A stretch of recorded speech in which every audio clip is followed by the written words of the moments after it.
Oof. Are we live? Are we live? We are live. We are live, ladies and gentlemen.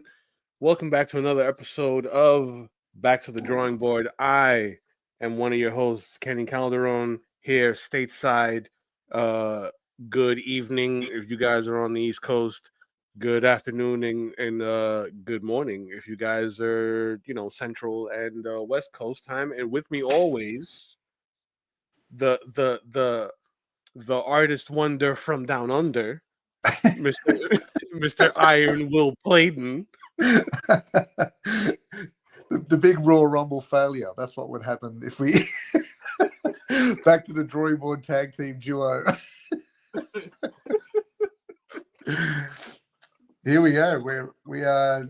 It's been a little bit again, but that's okay. We endeavour to persevere, don't we? And I think this is our little run on Teela. Hopefully, we're wrapping Teela up in the first little bit of today, and start our next project. Is that where you're at too, Kenny? Absolutely, sir. So, for those of us who are joining us for the first time here at Back to the Drawing Board, Kenny and I are trying lots of different genres and topics, but right now, in today's stream, we are doing Masters of the Universe, and we've been moving sequentially through this for about a year, over a year now. And I'm just going to bring up our list. There's the list of great inspiration and aspiration, I suppose. So we're currently doing Teela, and hopefully, which you can see Teela there, what is that, 7 down the track there? Here we go. And we're about to move on to Zodak today as well. So I've prepared a little thing for us. Did you want to have a quick look now? One moment, I'm setting up the destination to other platforms so we get the rest of our audience. All right. So while you're doing that, I'll bring up a little Zodak thing. Challenge. All right. So the many faces of Zodak. So this is our next challenge, and we do one of these little inspiration pages every time we start a new character because it gives us a bit of an idea of all the different iterations of the character, all the different forms, all the different artist interpretations, whether that be of the toy, whether that be of illustration or animation. So you can see on our left-hand side here, as always, we include the original illustration of Zodak on the box art. So it gives us the idea of how it looked just after Mark Taylor had originally designed the character. And as we move through from the left-hand side, we go down to more the recent box art, which is that close-up of his face illustration, sorry. And on the far right is the recent box art from the release of the smaller toy versions that we found on the pegs in the shops. Down the bottom, we've got the 2 variations, the more modernized version and then the traditional one where he's got the little toe claws. And then, of course, we've got the Filmation animation in the centerpiece there of Zodak's face. Yes.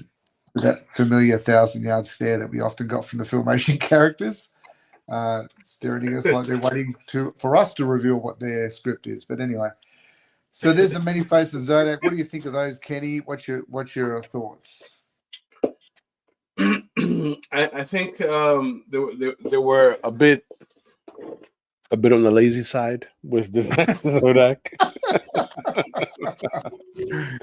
I didn't think they put as much thought as we can very clearly see in some of the other characters.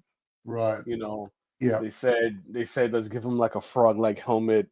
Let's give him a vest so his nipples aren't out and some frog feet and get him out the door. We got 52 of these to knock out. Let's get him out the door.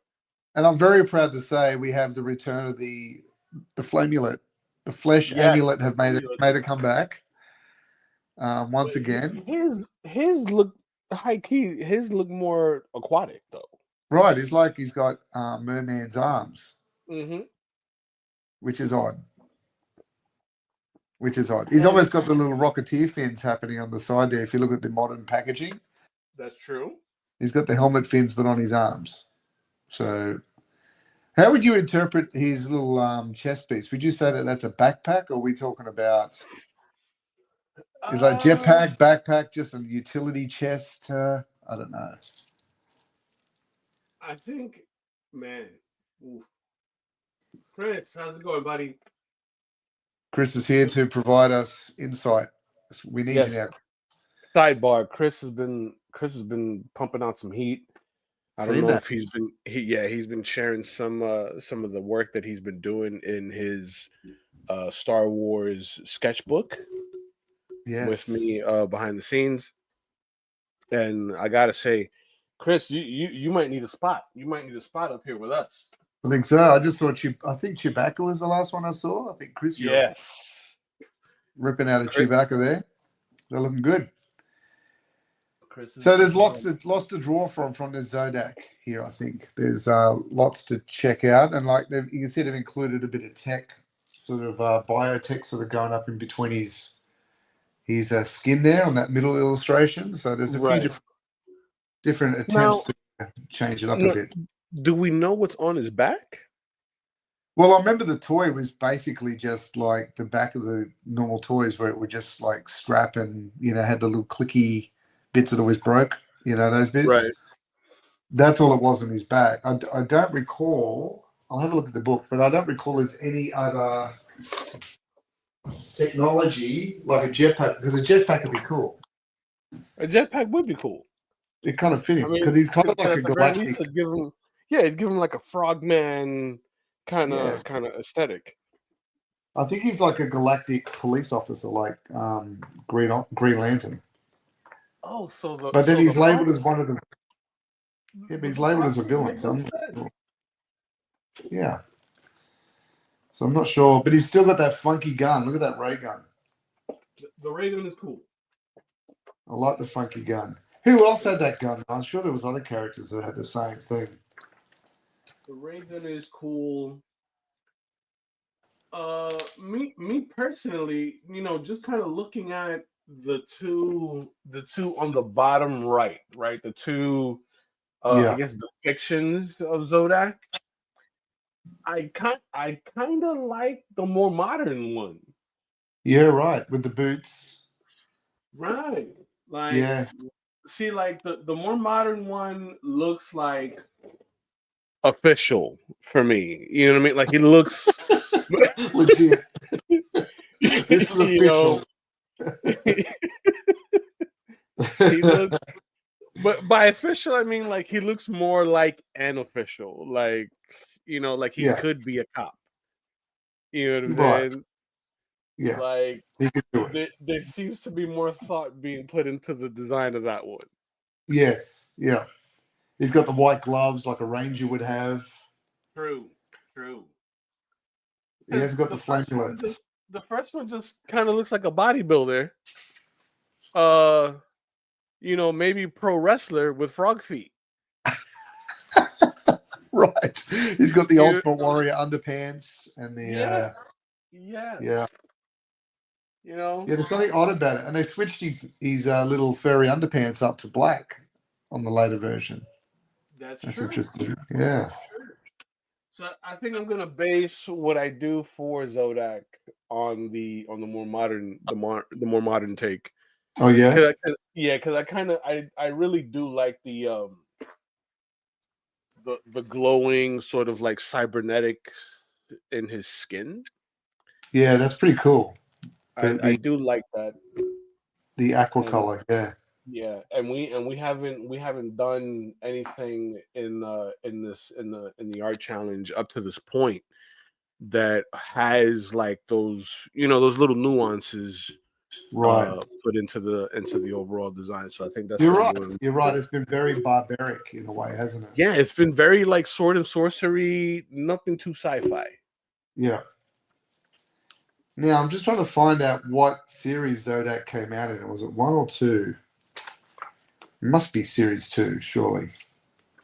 Mm-hmm. I can't imagine. I can't remember him being the original run of He-Man. But anyway, I might be getting ahead of ourselves. We've still got Teela to finish. Yeah, we'll knock out Teela today. I'm in the final stages of Teela.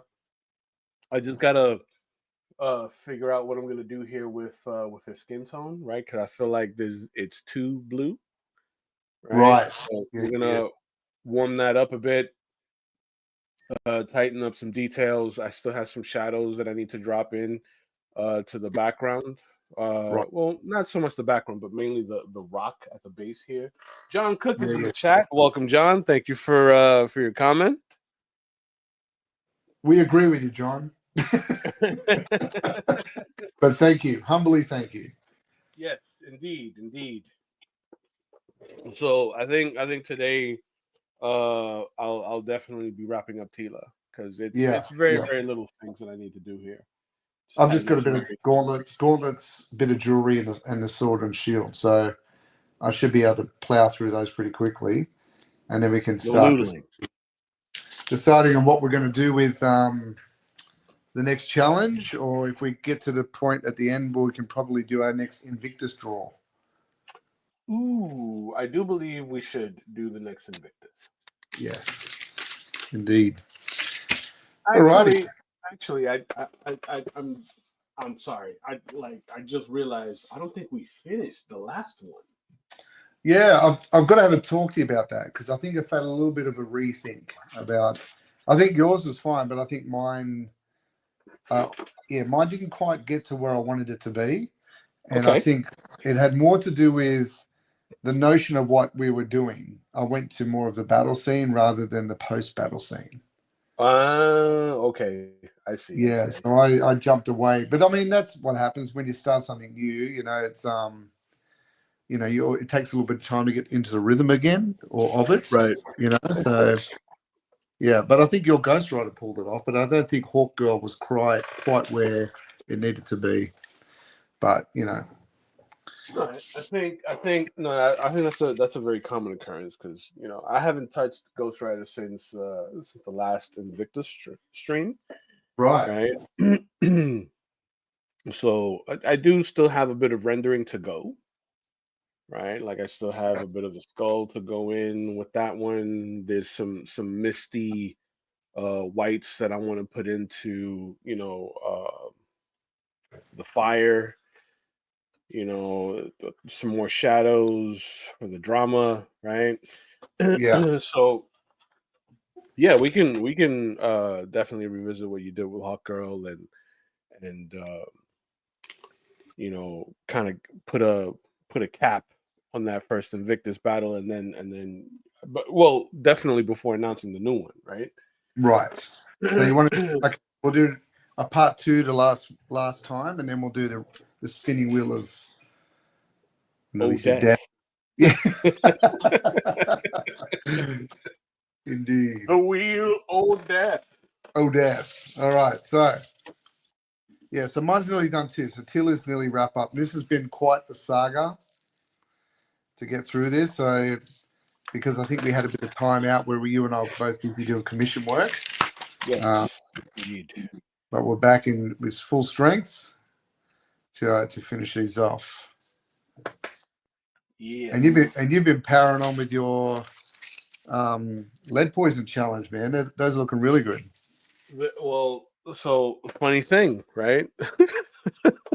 The majority of the works that I've been pumping out on lead poison, FYI, for those of you that aren't familiar and you're new to the channel, I do a single live stream every Monday Eastern Standard Time at 7 p.m. Right? It's called the Lead Poison live stream. I stream live on Twitch, YouTube, and Facebook for now. And a lot of those works are commissioned works, Mm, right? So a lot of the time I get tons of commissions throughout the course of the week, and I'm very very thankful that I am that blessed to get so many commission requests. And I figured they would be great subjects to do live on stream, right? Because they're usually not very long. mm, They're not very long streams. I think the longest one that I've done up to this date has been the Witcher. right. That one was a lot of fun to do, and because it was a commission piece, I was able to knock out the pencils in one stream and do a part two to The Witcher the very next day after I got the green light from the client. So if it is something that you are interested in, ladies and gentlemen, the Lead Poison live stream. If you follow me on all socials, you're bound to either see any one of the past videos or see me talking about it. I have a new subject coming up this Monday. I don't want to reveal it yet until maybe tomorrow or even shoot Monday morning, right? But I can promise you that it will be something that I do like from beginning to end, live on stream. Most of the Lead Poison artworks usually knock them out between 2, maybe 3 hours, depending on the complexity of the Mm. of the art. And if uh, I know we typically do this, in the closing of the show, but if anyone in our audience right now is interested in commissioning Will or myself for any artwork, we have our handles on the bottom of the screen. Feel free to drop us a line. We're very, very reasonable, and on Well, you my are. end, I try to be. You are. Will's a You're my life. tyrant. You're my life goals, Kenny.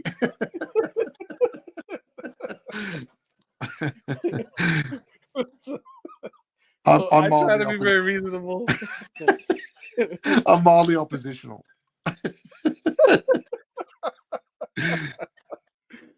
you know, um, but yeah, and if you commission me and you'd be interested in having the artwork done live on an episode of Lead Poison live stream, by all means, let me know. Obviously, there's no extra charge. You're helping me out by giving me a little bit of content. So Mm. it's only right. Yeah, that So sounds let's good. let's jump into this behemoth that is Teela. And I think too, Kenny, if you just click on your Facebook, like if you search for Kenny Calderon on Facebook and you're live, your actual profile picture has a ring around it that says live. So you just have to click on your profile picture and it Very takes you true. straight to the live show. So you don't have to Very do true. too great of a search to find you. Indeed. Where Indeed. are? Let's get paint going. So, what is new and exciting in the world of Will Playton? Well, just let's see, sort of been churning through, sort of trying to create video content for these galactic antiquities for Star Wars that has come out. So that's been a little bit of a daily thing. Which Um, looks fantastic. yeah, I was reasonably happy with how they came out, and I think they were received well, which is always pleasing when you create art that they're received well. And look, I tell you what, like I had no idea the artists that were involved in here. You don't really get told, really, do you, who's involved in each of these initiatives? But when it came out, I was then able to see the 100 artists that were involved in that set. And for those who Right. don't know, the Galactic Antiquities by Tops, who managed the Star Wars license, is an oversized set, and it comes in a very large box. They're premium price. So I think they're a couple of $1,000s a box, so they're very expensive. But they guarantee you original art, signed cards, the whole sort of shebang. But yeah, like I mean, it was amazing just seeing other people's interpretation of the challenge, because you never know if you're on the money or not. Sometimes you just go from the Right. descriptions and what I need to do. But it was very humbling to see the crowd that you sort of come to the table with. But yeah, it was a fun set. I'd do it again in a heartbeat for sure. But yeah, so I've been doing content for that, and I just finished another set for them, which is a masterwork set, which should be coming out in a few months. So Oh wow. yeah, so it's been keeping me off the streets, which is good. Bit of back to back.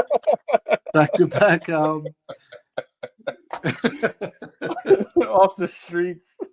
Gonna keep me So busy and off the streets. so I don't know if I've ever said this live on any one of the episodes that we've been on.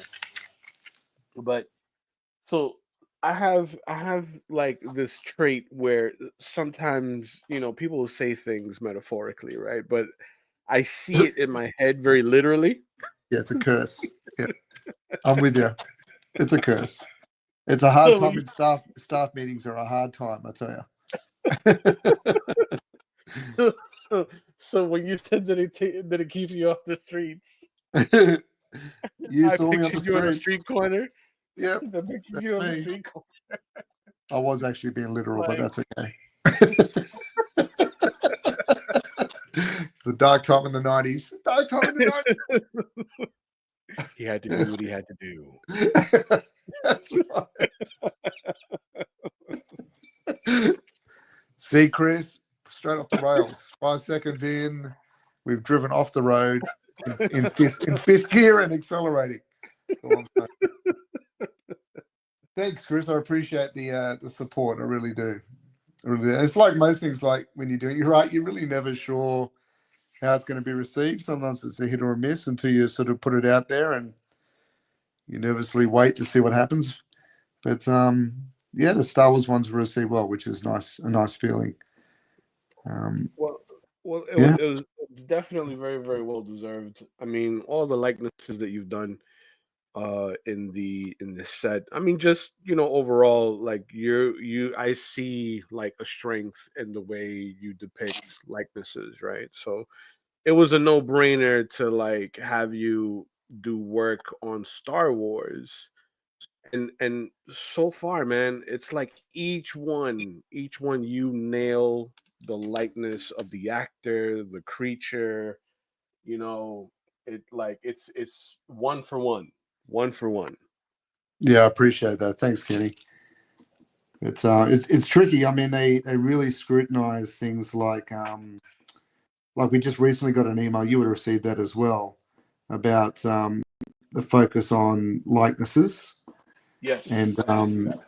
they really scrutinize Carrie Fisher and Harrison Ford. You know, they're really going to make sure you get those spot on, and you know it when you're doing it. You know, there's Carrie Fishers that look odd, and then there's ones that look close to being Princess Leia. So it's tricky. You just Yeah. gotta get connect to those little beats that are in the face. You know, Well, I mean, at the same time, that's quality control, no? I mean, that is right. if they're going to be charging, thousands of dollars for these sets, Premium price. Yeah, you know, and give you like a heavy card stock, right? For right, like the real like hardcore collectors out there, right. they want to make sure that the art is on point, and I completely agree with that. Yes, and I'm You sure the know, collectors do too, for sure, for the sure. at the end of the day, you're gonna get what you pay for, Right, right. That's and I haven't seen not one fumble in the I'm sorry to keep harping on it, but I haven't seen not a one fumble on anything that you've put out for these sets. that's good. I don't put the fumbles out.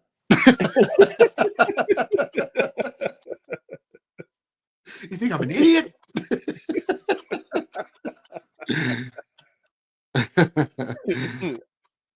But yeah, dude, I think when you're doing sets that big, like I really found it helpful, especially like this is the great thing about Star Wars is that I can mix it up and do a greedo. right, Because doing the portraits, it does get exhausting. Like you're trying really hard to match the skin tone, to match the, like I said, those portrait beats every time. And because mine are painted, they're not Copic markered or coloured by pencil.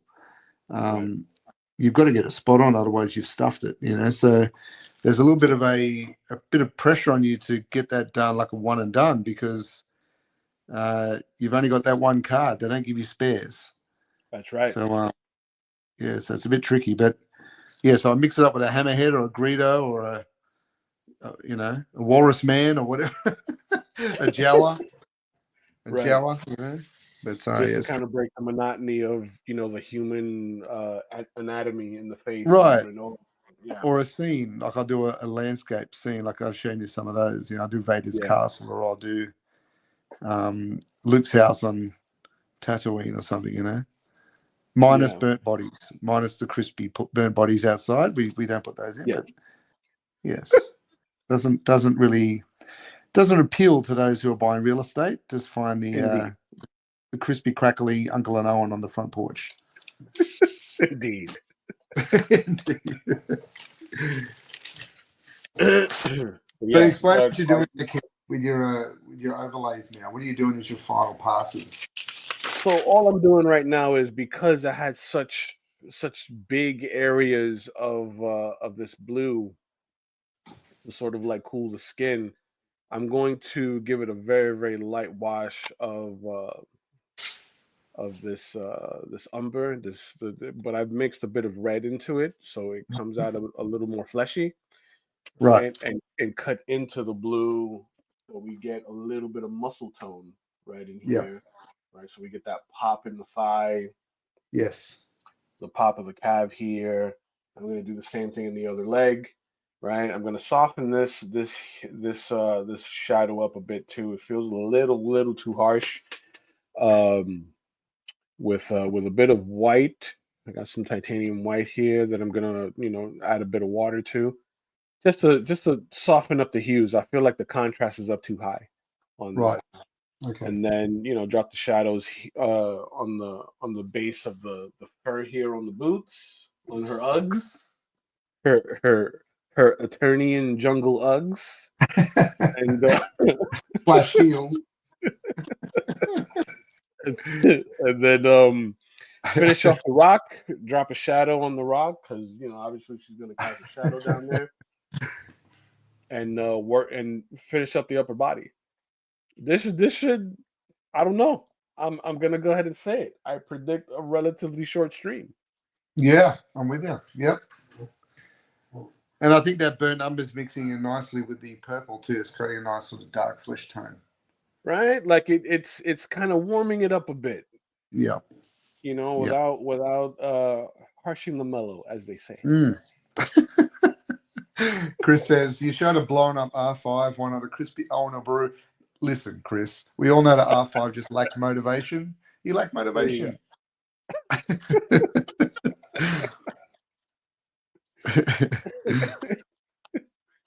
Now, You're Chris, a bad motivator. don't you instigate any foolishness out here, For Will is back on the street corner. We need him off the streets. It's not pretty. It's not pretty. Wasn't good for business. I don't know I don't I don't know whose business that was. But I can't imagine that it was good. Wasn't good. Wasn't good. Like I said, it was a dark time.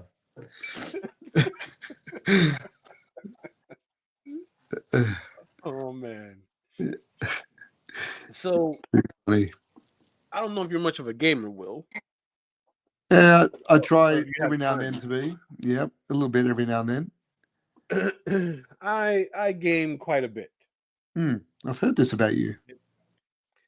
I game quite a bit simply because it's like the one thing that I do that is like not art related, Right. right? And because I'm an introvert, I'm not one for hitting the streets, going out, doing bars and all that sort of stuff. Yeah. Unless I'm out on a date with the wife. Yes. So as of late, my latest addiction outside of Elden Ring, I love Elden Ring. I've got to be like just breaking the 400-hour threshold on that game. Right. Absolutely love it. It's a lot of My, hours. oh yeah, oh yeah. Yeah. Since it came out, that's just that's been the thing that I'm on. Yeah. My latest addiction is Marvel Rivals. Yes. This I know about you. Yes. All right.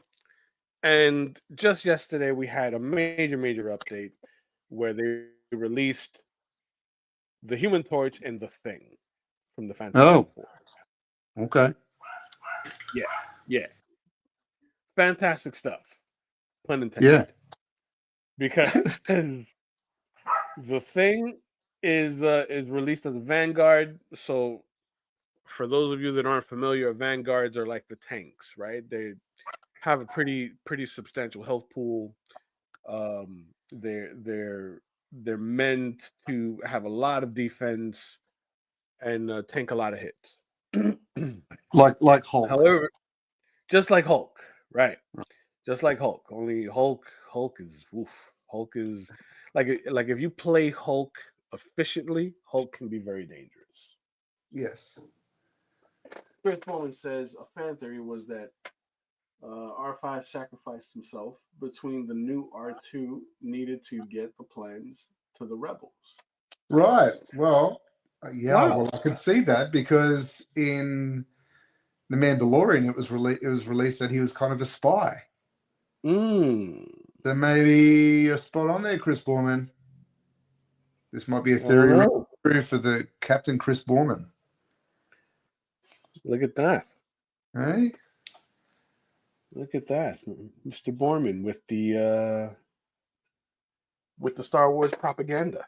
With the inside. Yeah. Insider with Chris Borman. Yes. That should be a segment. Yes. Insider information with Chris Borman, and it looks like we cut to a shot of Chris behind the desk.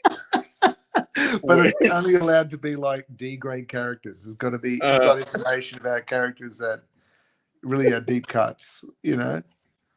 He's wearing a clip-on tie.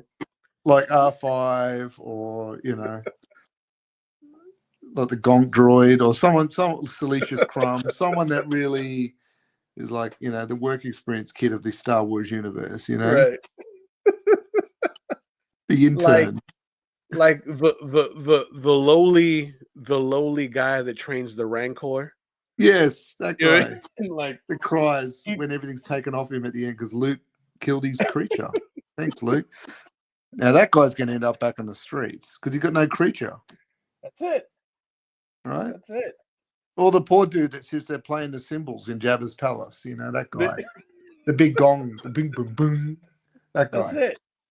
With the bad skin. You know, he had that bad skin. Or that weird elephant-looking thing that plays that weird xylophone instrument. Yes. Yes.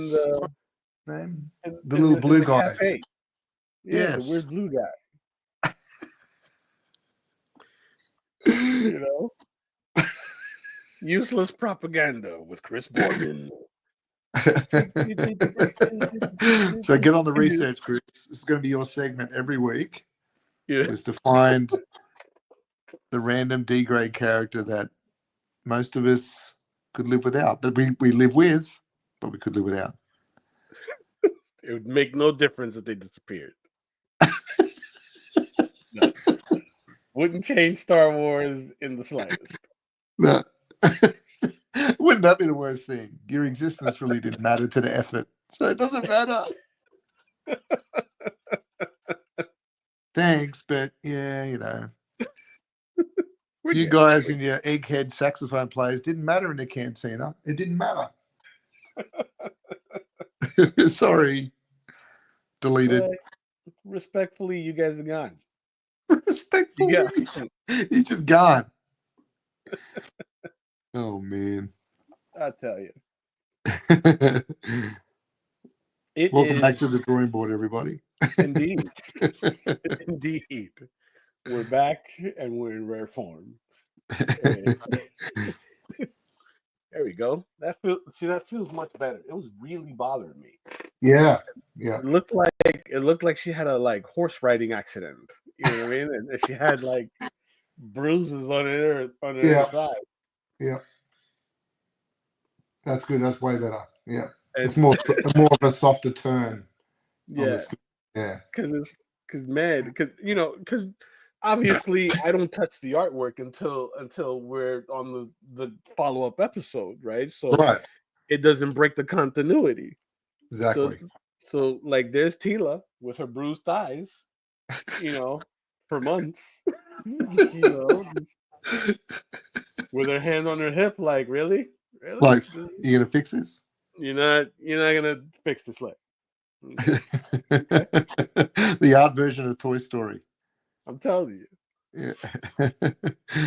So I got a little bit of news Do it. about There's been a the lot. Met. There's been a lot. There's been quite a bit. Yeah. I got a little bit of news about the Masters of the Universe film that's in production right now. Right. And I think probably as a little bit of preamble to that, neither of us were that excited so far, were we? True, true. We were not. I had very much a bit of a wait and see attitude Yeah. about what they were going to do with Masters of the Universe.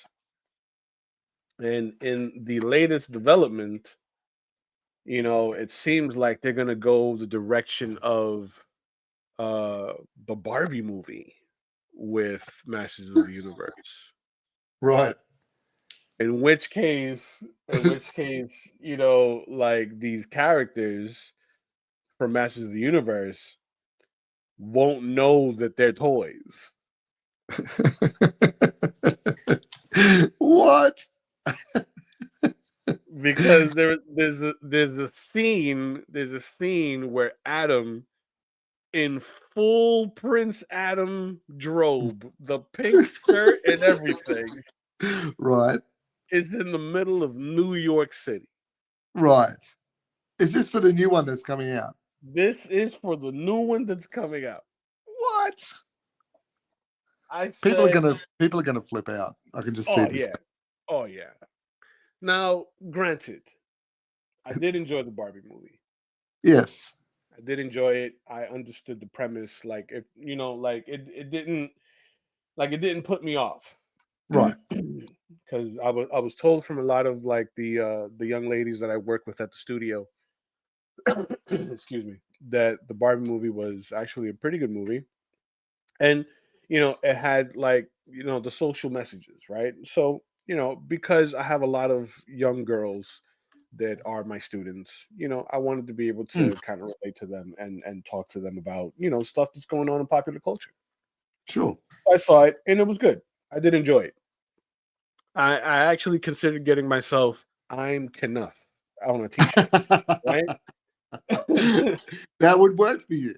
For me, It not so much. would, Not so right? much for me. "I'm Knuff," right? Right. So, um, see, I don't know. Definitely for Puerto Rico Con. Definitely. Oh, absolutely, absolutely. It's going to be a It, however, I'm not sure. I'm not sure what, and because of the social undertone of just the Barbie property, right. right? I could understand why they went the direction that they went in, right? Because me growing up, I grew up in the 80s, right? So, my sister had Barbies, Yeah. and like it was like the girl toy to have, Mm. you know? So Well, I had like, it was a girl action figure with all the accessories, wasn't it? Really? yeah, pretty much. It was a girl action figure with tons of accessories and like little play sets, Mm. that you can get. So, I get it.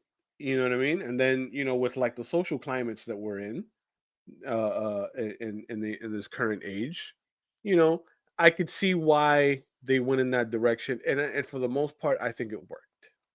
Right. Now, bringing me to Masters of the Universe. That was a long preamble to soften the blow about what's happening now. Now, with Masters of the Universe, what could possibly be the social angle behind Money, Masters of the money, Universe? money. You know what I Uh, mean? they Like, want some of that Barbie cash. That's what they want. They want the Barbie cash. cause Masters of the Universe has always been like, you turn your brain off. Yeah, This is a property you just turn your brain off, and things happen. Right? yeah. It's just one of those shows where things happen. It's going to end You up looking know? like Robot Chicken. Robot Chicken. That's what's going Yeah. You, to. you turn your brain off, and you're there for the ride. You Right. know, there's no, it's not Game of Thrones. You know what I'm saying? Like it's you very clearly have an idea of who the good guys are, who's the bad guy. Yeah. You know, Is it the blonde guy, the bowl cut, or is it the skull? yeah, Right. like It's pretty obvious, isn't it? Yeah. yeah, because and again, going back to the '80s, right? Yep. It was a very common thing, and it still exists today. It was very much a common thing for the villains to be ugly, right? It was very much a common thing for the villains to be. I won't say ugly. I won't say ugly. Less attractive Right. or less Interesting. appealing to the eye than the Yeah. antagonists. I mean, the Right. protagonists, right? I think George Lucas was the one to sort of break that stigma with Star Wars, Mm. right? Because we had like alien X-wing fighters. Admiral Akbar, was a protagonist. Right. You know, we got Sith that are like human. Right. Like Dooku. And like Dooku. You know what I'm Yeah. saying? He was very So charming. Very charming. very, very, very Dos Equis most interesting man aesthetic. You know what I'm saying? Like, Well, I kind of had the feeling like you could have him over for lunch. You know, he'd yeah, always call you his friend. Oh, my friend, Ree. and, My he's apologies. I don't know what's going on here. Like, very yeah, pleasant. very He had a very very affable. distinguished look. Yes, a gentleman. You know, but he was a Sith. He was So bad. yeah, He was bad, like Dracula. Yeah, but charming nonetheless. but charming. It's character So portrayals like that. I think I could work in the dark side. I could do that. yeah, You don't have to be you know, totally villainous. yeah, it doesn't seem all bad. I wonder what the cookouts look like. You know, We can have some pleasant conversations. Oh man.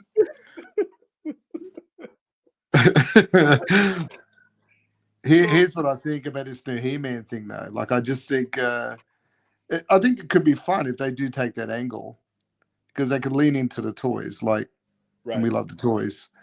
But I think too, like the budget of doing that kind of style movie compared to, because let's face it, if you really wanted to do it properly, you need a Game of Thrones budget. Like, you got to throw some good money at it.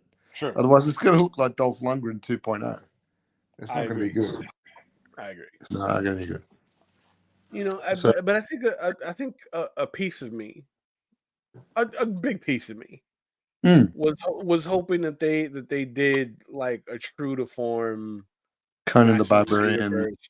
Yeah. Yeah, like I like do they want played that. like they played it straight Yes. Straight out of the and mini. gave us Like, I think we've all been waiting for that. Like, that's every time they release something, you think, oh, really, Kevin Smith? Can we do something that's not about your little message, but can we just do something that's sword and sorcery and with the yeah. weird master's tech to go with it instead of what you did? I think we all feel that, like it's something we all yearn for since the 80s for sure. So I'm with you. I know exactly what you mean. Now Chris says years ago I went to the Southwest exhibition at the Smithsonian.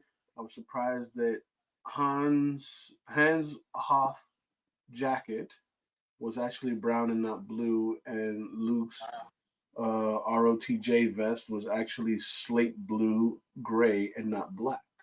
Yeah, yeah, yeah. I saw that actually on a behind the scenes for what was I watching? Was it episode 3, maybe. They had it behind the scenes when they're going through the costume department, and they had Han's Hoth jacket there, and she pulls it out and states that it's brown, not blue.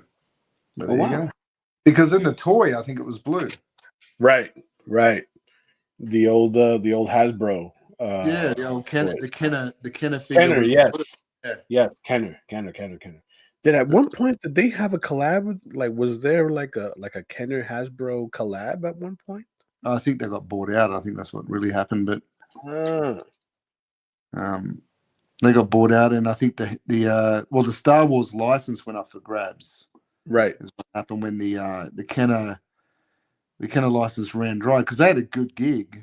Like, because George was like, yeah, whatever you need to do, just do it. So they had a good profit margin on it, a good deal. But like most companies, they got really big and they forgot to sign up again after the license ran out, and so it reverted back to George Lucas, and he goes, "Well, this is the new deal. It's more money," and so they missed out. But I think Hasbro got it and then bought them out. I think that's what happened. But you watch those toys, the Toys That Made Us series. They talk about that stuff all the time. Right.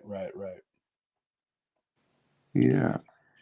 Who was it that had the original Justice League toys with the squeeze? Ooh, Who was that? Was the that little Kenner or was ones, it the little Hasbro? action figures, the little ones. You Right. mean That had they like were great. the little action with like you know what I'm talking Yes. about? That had the little action articulation, and then like all the capes were actual fabric. Oh, you're not talking about the superpowers ones, are you? I think yes, Super Friends. I think it was the superpowers ones that like you could Yeah, squeeze Superman's legs together and he does like a punch action, I would too. you know. I don't blame him um in the least. like Robin, you could squeeze his leg and he had like a little karate chop. Yeah, a natural reaction. Of We course. call it the natural reaction toys. Natural reaction toys. You squeeze Wonder Woman, you get slapped, Yes, right? I think they were Kenner. I think they were Kenner as well. That was Kenner, right? Yeah,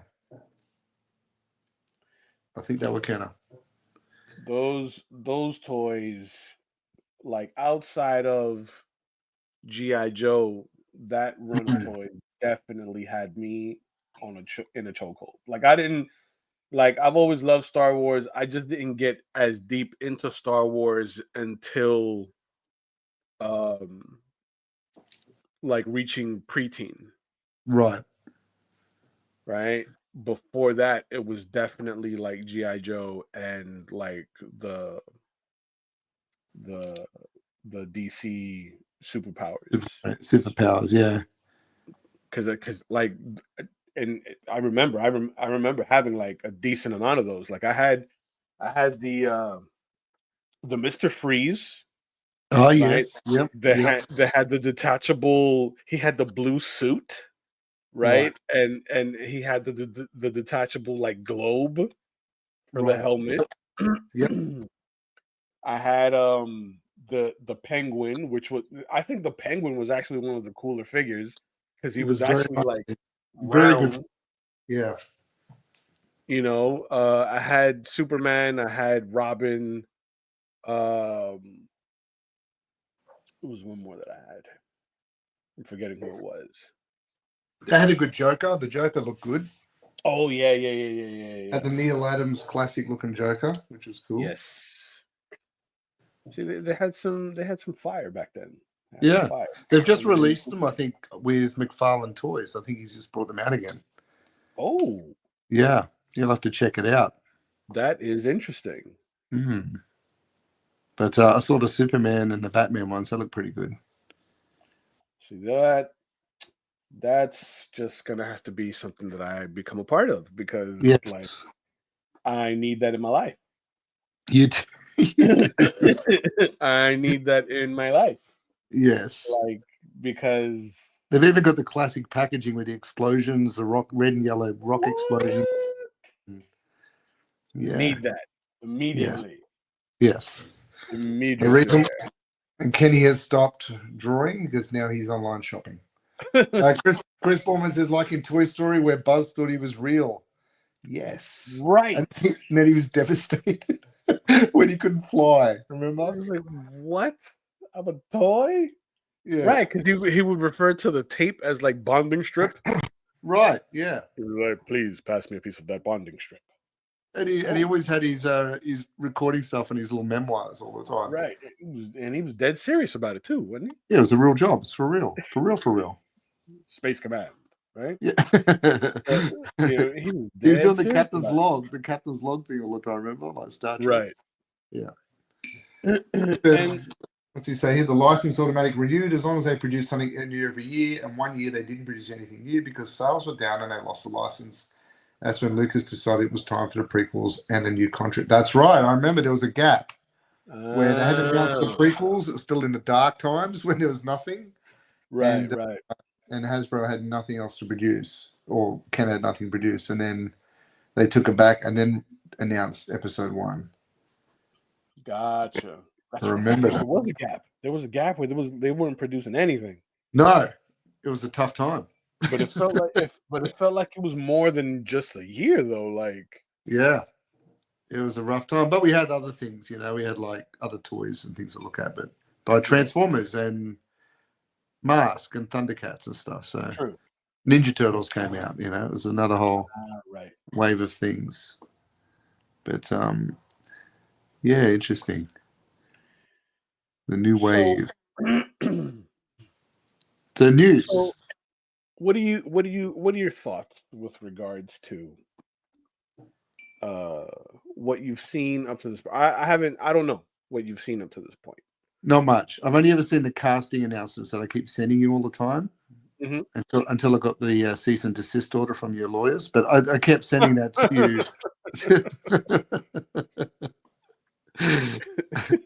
That's all I've seen. I've just seen the cast list, and I don't even know how genuine that is, or whether it's just people going, "I really want this person to be there." But yeah, like the casting looks interesting. Like I wasn't so sure a year ago, but look, they've got some decent cast in there, and it looked like they've actually got Fisto involved in this one. Yeah, I'm like, oh, that's my boy. Like, you get him in there, like, I'll watch it. It's yeah, but now it's like, how how serious are they gonna play it now? Like how genuine are they gonna be with regards to how they handle the IP? It's funny. It's almost gone in a reverse. I mean, like She-Ra was produced because Barbie was losing money and He-Man was making a lot. Right. So they produced their own version. It's interesting now they've seen how much money the Barbie movies made and it's taken a similar angle with He-Man. So yeah, I wonder. Yeah, man. I don't know. I mean, but then again, I'm pretty sure that they probably considered, what would be at stake, right, for playing it straight with such exactly. Well, your stuff, you've lost another decade. Let's face it. I mean, because look at GI Joe. Right. Yeah. They tried to play GI Joe straight, and it didn't land well. No. It was a bit of a fail, wasn't it? Quite a bit, man. Like, and I had high hopes for that. I mean, and I saw what they were trying to do with that. Right. By giving Duke and Cobra Commander a bit of a backstory, like they had some history. Like, yeah. Like I saw what they were trying to do there. But, I think like the TV show, like they were trying to sell toys with that. Yes. Well, what do you think about when they recreated Mortal Kombat? Because that wasn't too bad, was it? So the new one. Right. So I think that was necessary though. But they did a decent job of it, didn't they? They played it straight. They did play it straight. I think that it wasn't perfect by no means. Right. Because the original MK the original premise of MK was to be like Bloodsport, Right. Yes. right? The com- So I think that was needed in MK, and that was an aspect that was lacking. I guess the yeah. seriousness of that tournament was what was lacking in the original films, Yeah. right? Like I went out and I watched the first MK, Yes, I did too.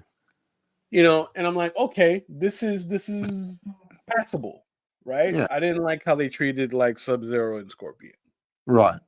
you Yeah. know, and I found it a little difficult to believe that Johnny Cage of all people can beat Goro.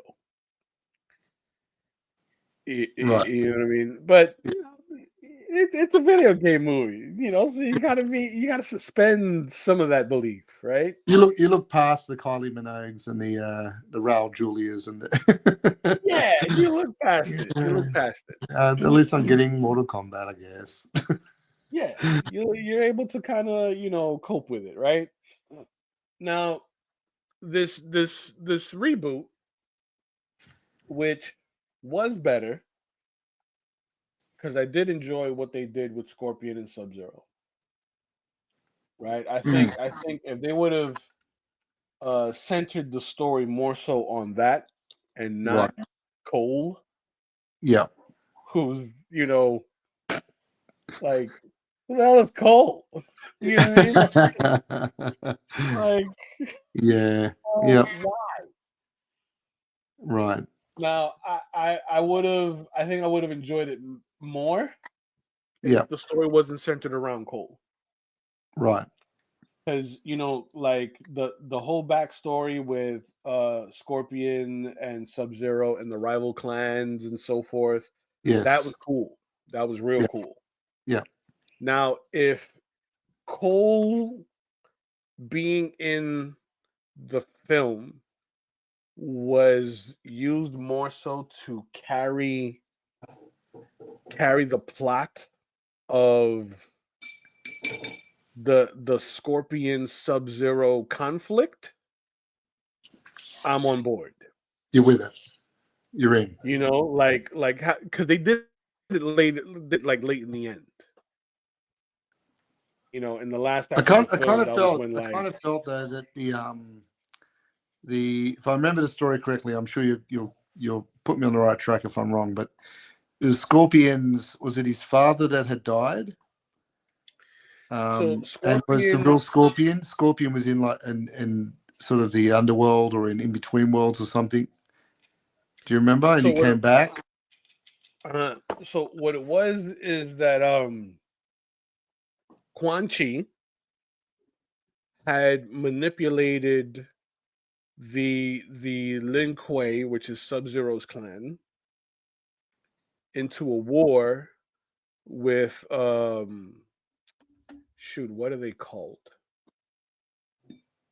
I'm forgetting the name of Scorpion's clan, but they were at a war. They were at war Right. with one another. It was a big clan war, and Quan Chi wanted uh, Scorpion.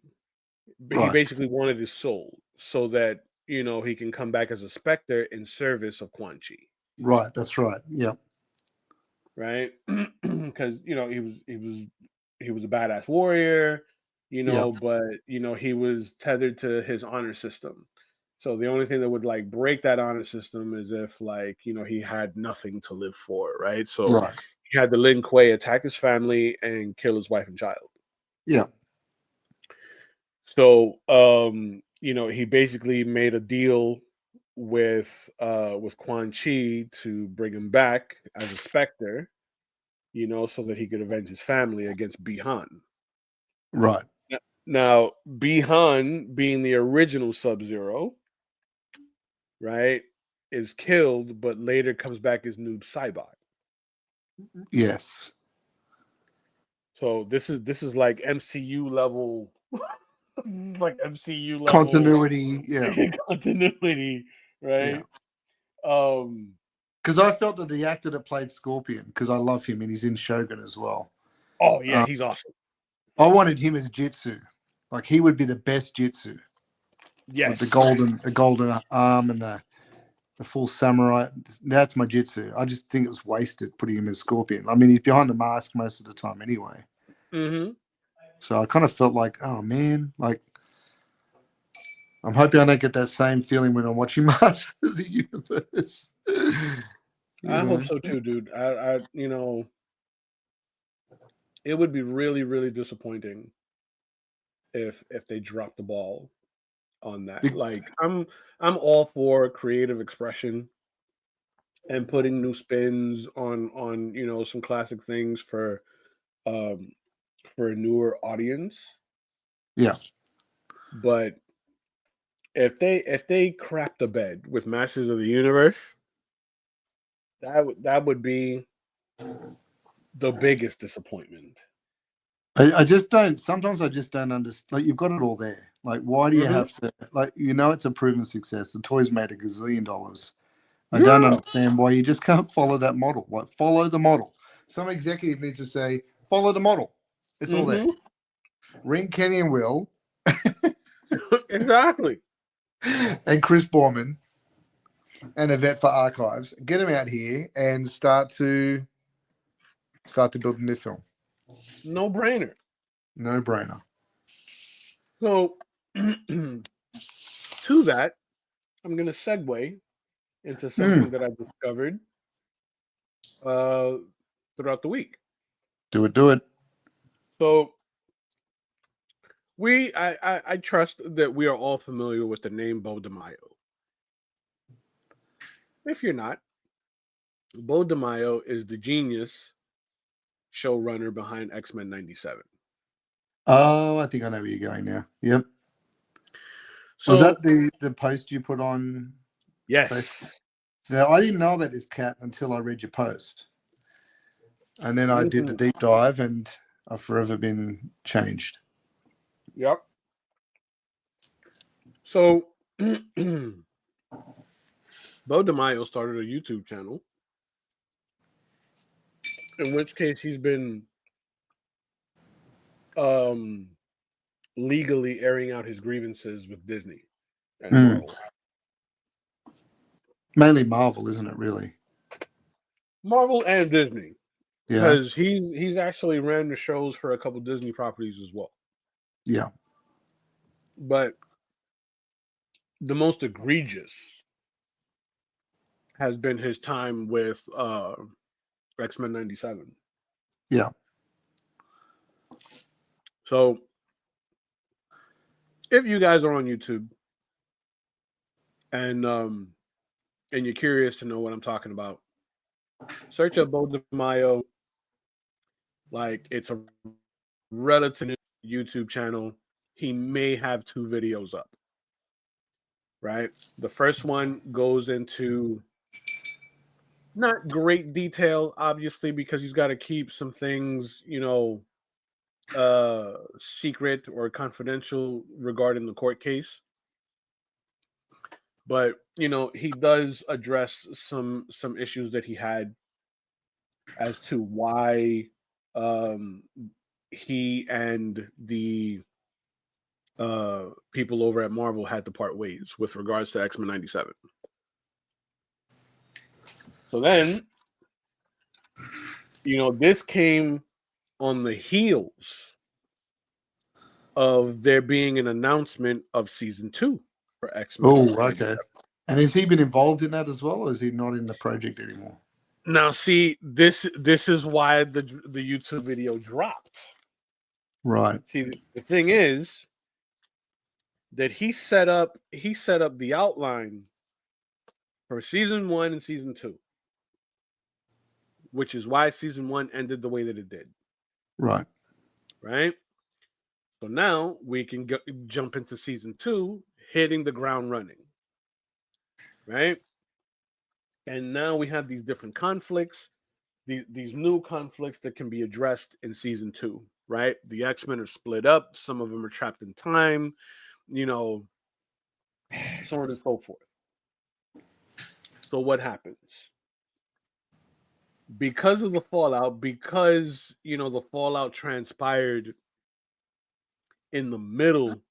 Shoot, not even. I think it was like before season 1 came out.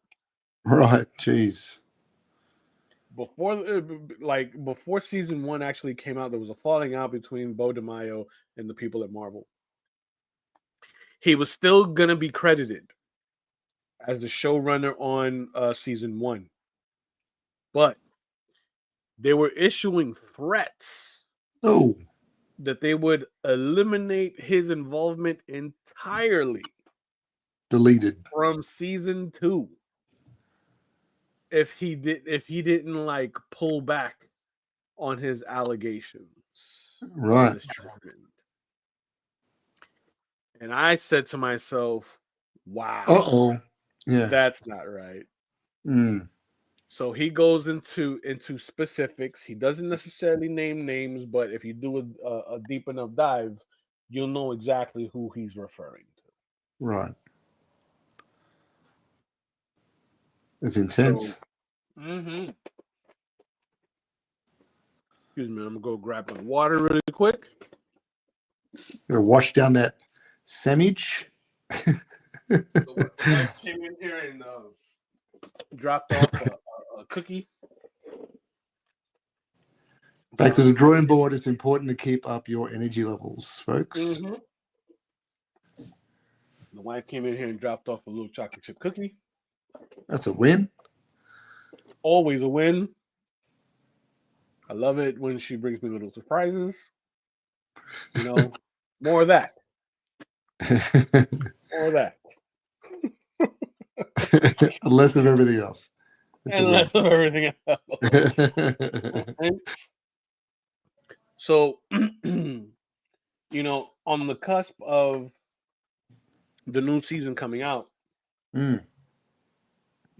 I highly recommend anyone who is, in the audience right now, in the Facebook audience, the YouTube audience, the Twitch audience, you guys should absolutely check out Bo DeMaio's channel and stay up to date with regards to what's going on there. Because, granted, I'm one for diversity and all that fun stuff, so long as you're treating the IP with respect, Right. right? And Bo, say what you want about him, right? Because they were like beefing with Bo about what he was doing on his personal Instagram, Right. because he's like shirtless a bunch, Oh, okay. yeah, Choices. Choices. because he's an openly gay black man, right? Like, so what? So you can't be sure. Look at the masterpiece that he gave us for X-Men 97. Yeah. You know what I'm saying? X-Men Yeah. X-Men 97 had me like waiting up for the new Oh, episode. you have to go back and listen to the previous streams we've done. You could tell, like, you were all about it. Absolutely. Absolutely. So, as far as I'm concerned, Bo DeMaio could do a live stream on Twitch where he's greasing up chickens.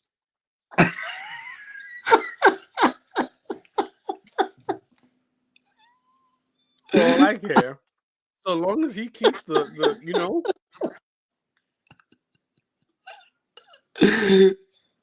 so long as he's not out there. Wait, hang on a minute. Was that greasing up chickens?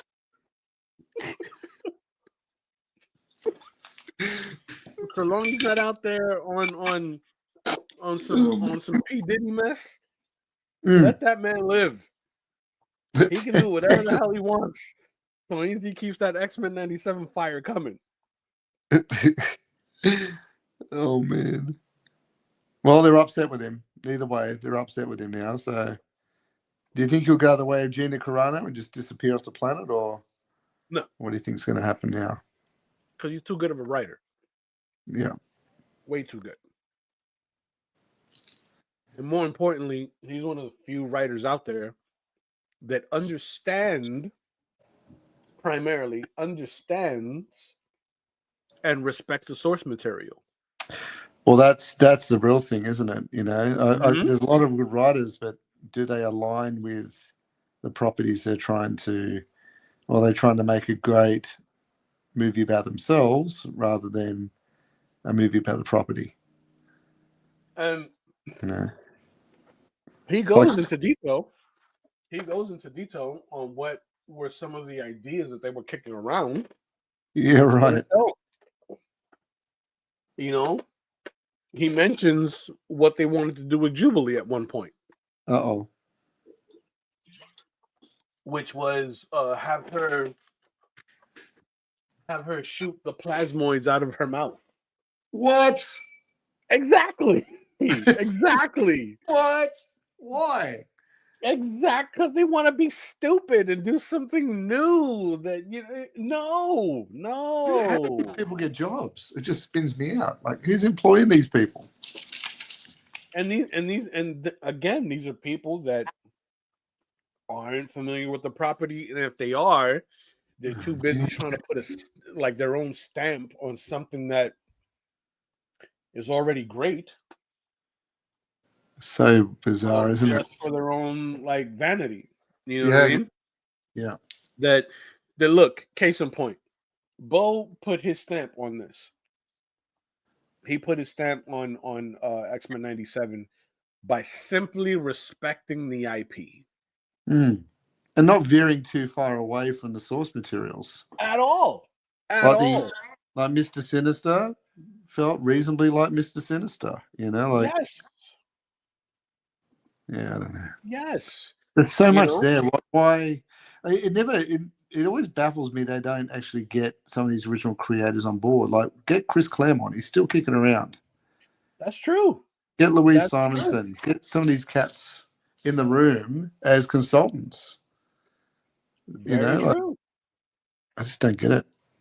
It's Very like true. they're scared of doing it, you know. It's Well, again, it's that, they want to be known as, oh, I'm the guy that made that decision. yeah. You know what I mean? They don't want to be outshone in the room, maybe. Yeah. But then again, they're going to be known as the guy that made the decision that ruined the IP, ruined the character. It's on They don't you. want that same kind of shine. It's You know on what I'm you. saying? Yeah. So, Bo was there in those meetings to shut those decisions down. No one wants to be the Joel Schumacher of the modern times today. At all. May he rest in peace.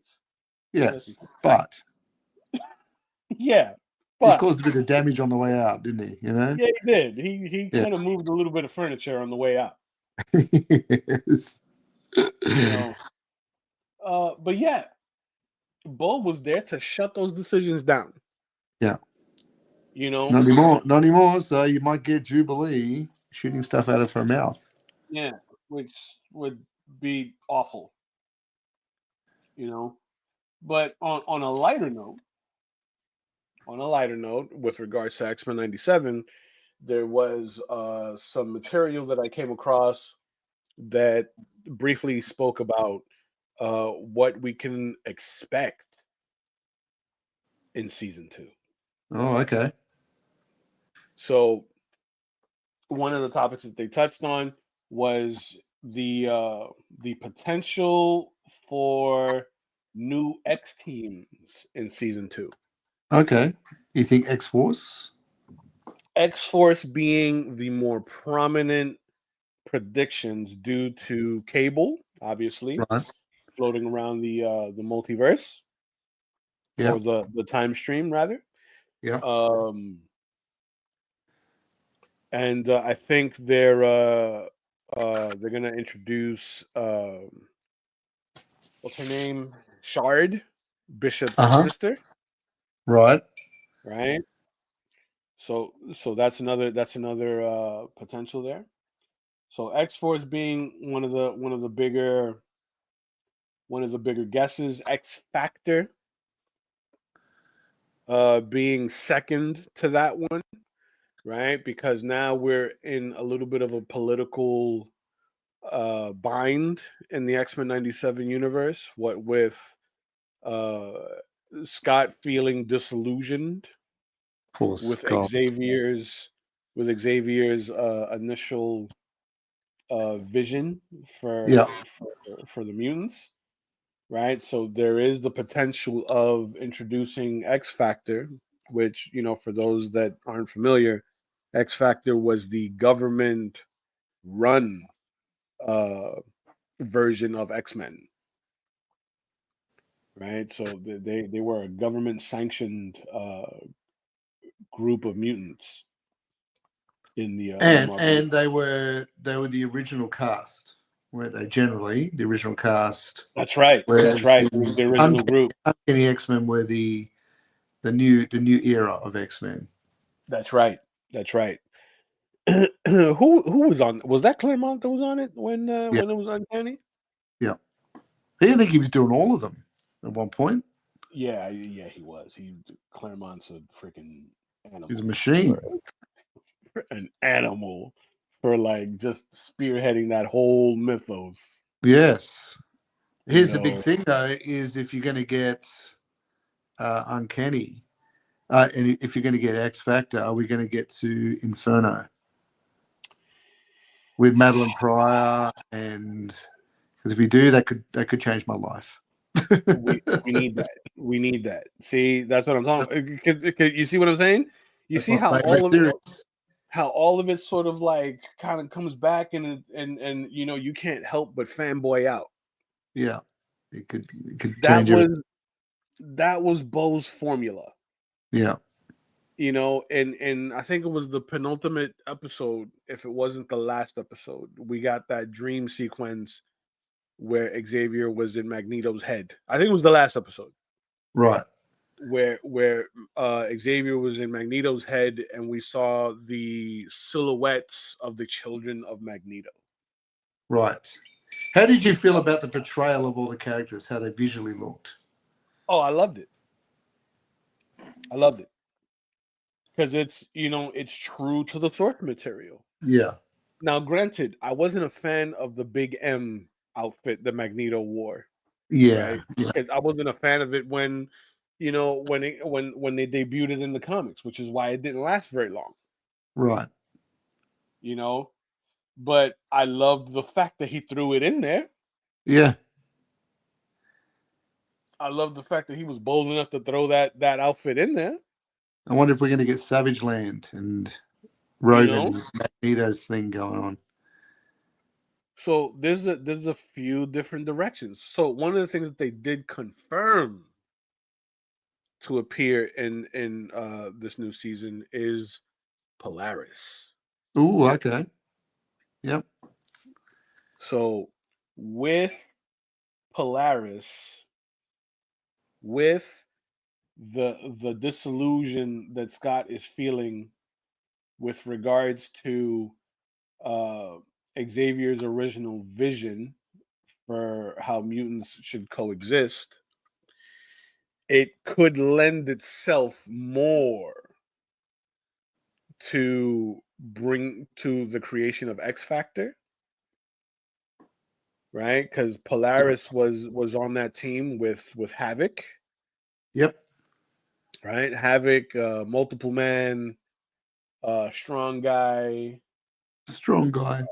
The moment they shoot. gave up on real names. He's Oh a yeah, strong guy. Call him he's strong strong. guy. Yeah. Yeah, and I see, yeah, and I see,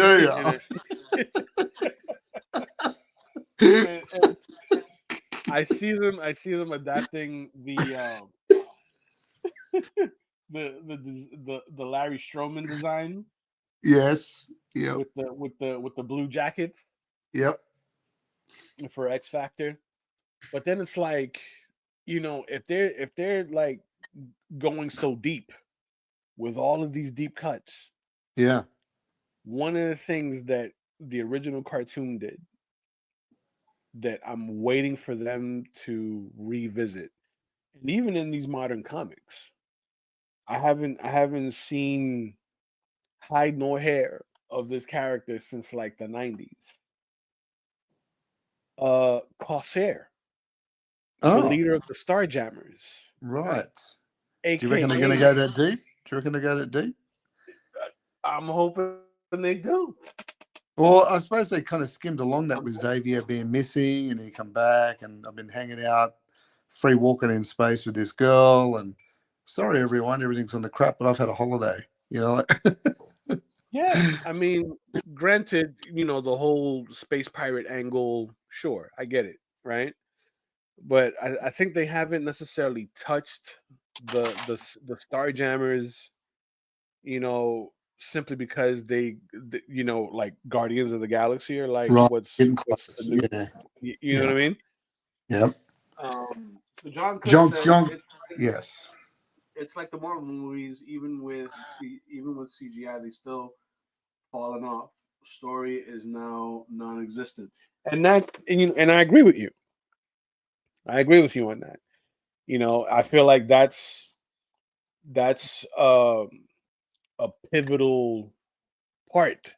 Like that's like the linchpin of like yeah, what's supposed to hold this whole like Marvel universe together, right? Is good good stories. story. Yeah, Good and that's why stories. Claremont was so good. He created that soap opera for the X-Men, really, didn't he? And he did it in such a way, dude, that like that was Game of Thrones for us. Right. That was Game of Thrones. No other Marvel book had the kind of drama Yeah. and like intrigue just on the social level, that social intrigue, like the X-Men books. Right. Indeed. Indeed. So it'd be very interesting to see what they do, right? I'm very interested to see what they do. And it would be a huge disappointment if they don't um like follow Bo's formula, because he was absolutely nailing it.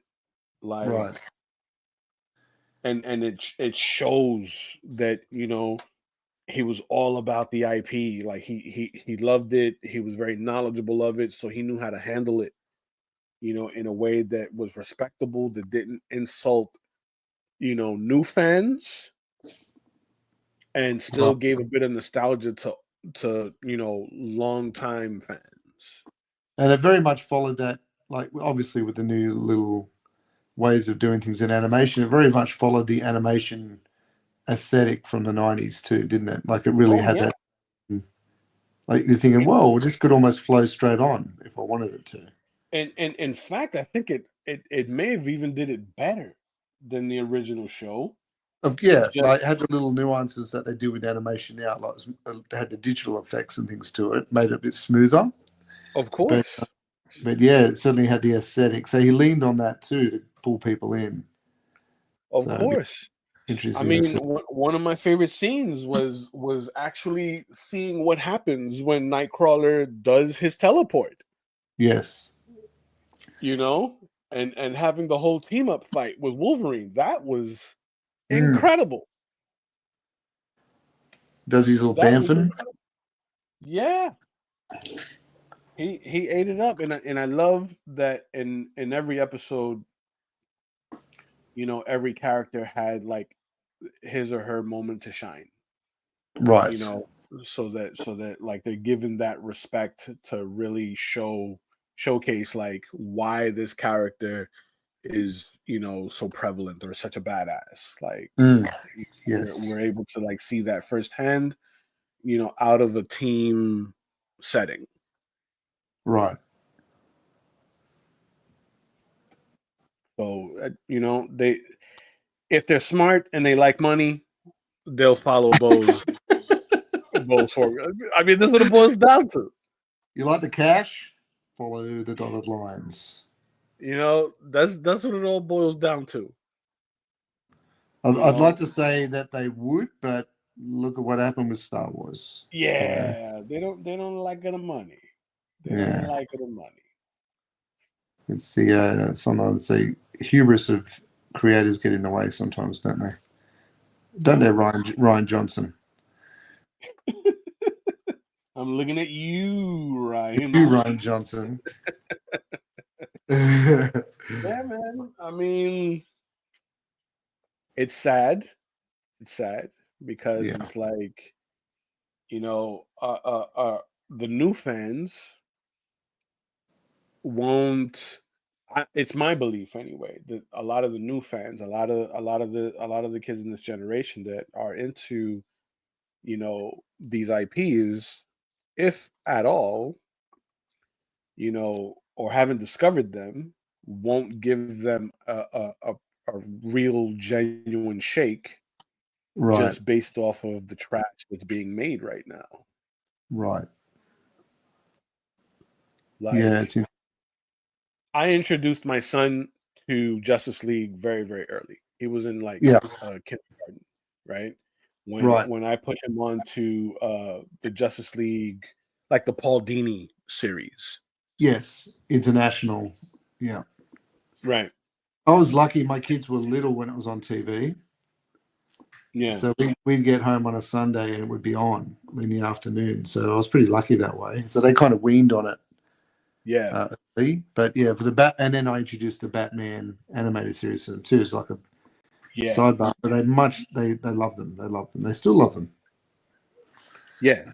So, my son was able to kind of get into it, right? Because his favorite was the Flash.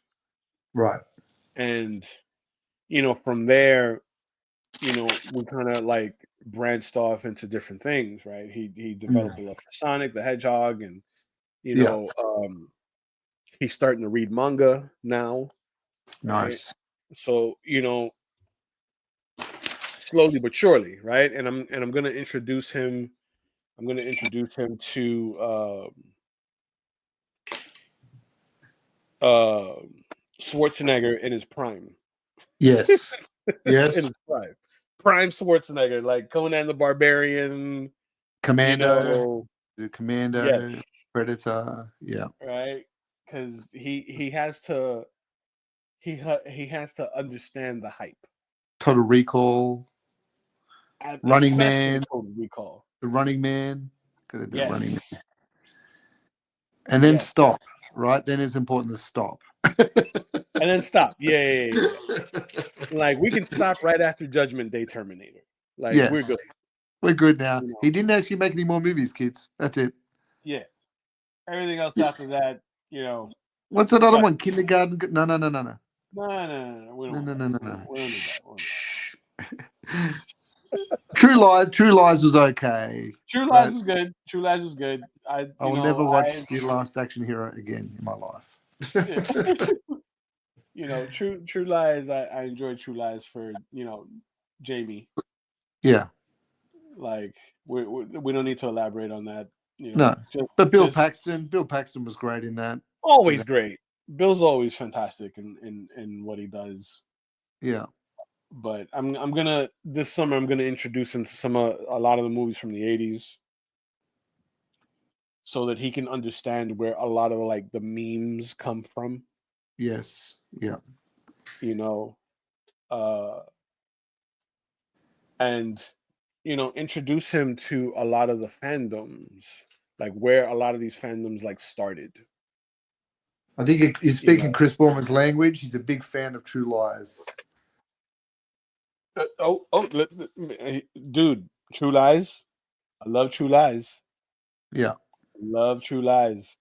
Charlton I Heston was in that. Remember Charlton Heston was in that with his eye patch? Ooh, man. Hey? That was see True Lies now deserves a second watch.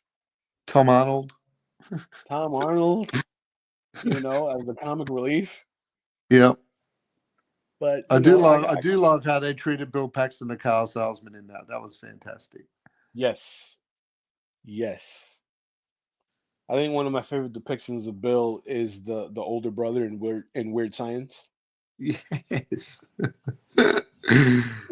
I love Bill Paxton. I think he's great. He's fantastic, dude. My wife was saying the other day, it doesn't matter how many times we watch Twister, it's enjoyable. There's something about that movie, even though it's very Yeah, simple. It's just a fun movie. it Bill is. It Paxton, really and Helen Hunt. What do you expect? is. You can't go wrong. You can't go wrong, man. You know, Um, that's when movies were, they had a little more substance to them, a yeah, little more bite. I'm gonna have to say it. I think I'm finished. What? Yeah, I think I am done. Oh man, that looks great. Just got a little bit of noodling to do on the sword. Yeah, Clean the eraser over the top for any sketch over marks, but I think we are finished. that looks good. So that turned out to be. I was pretty happy with it came out. It was quite the journey on this one, though, wasn't it? Yeah,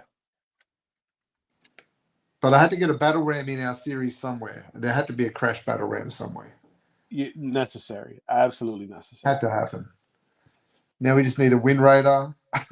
Ooh, Wind yeah. Raider would be pretty good too. I've been here running my mouth. I'm like falling behind Will for the very first time. I'm falling behind. Very first time. Actually, I think it's happened once before, but it's pretty rare. It is rare. It is rare. I've been exposed. I've been exposed. Well, talking about the Batman animated series, I wonder if they're going to Yep. release a season 2 of the new Batman show that came out, because that was The good. one That that was animated, on Amazon, no? yeah, that was great. I wonder if they're It going to was a do a pretty good part show.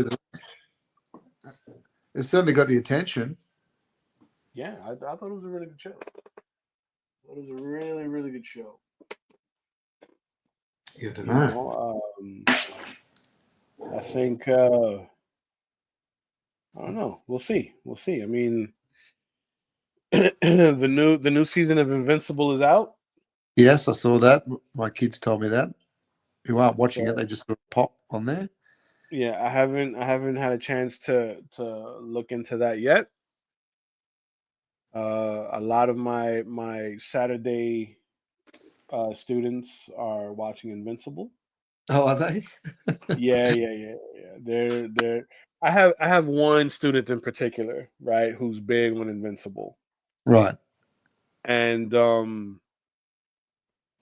this kid, he's very bright, very talented kid.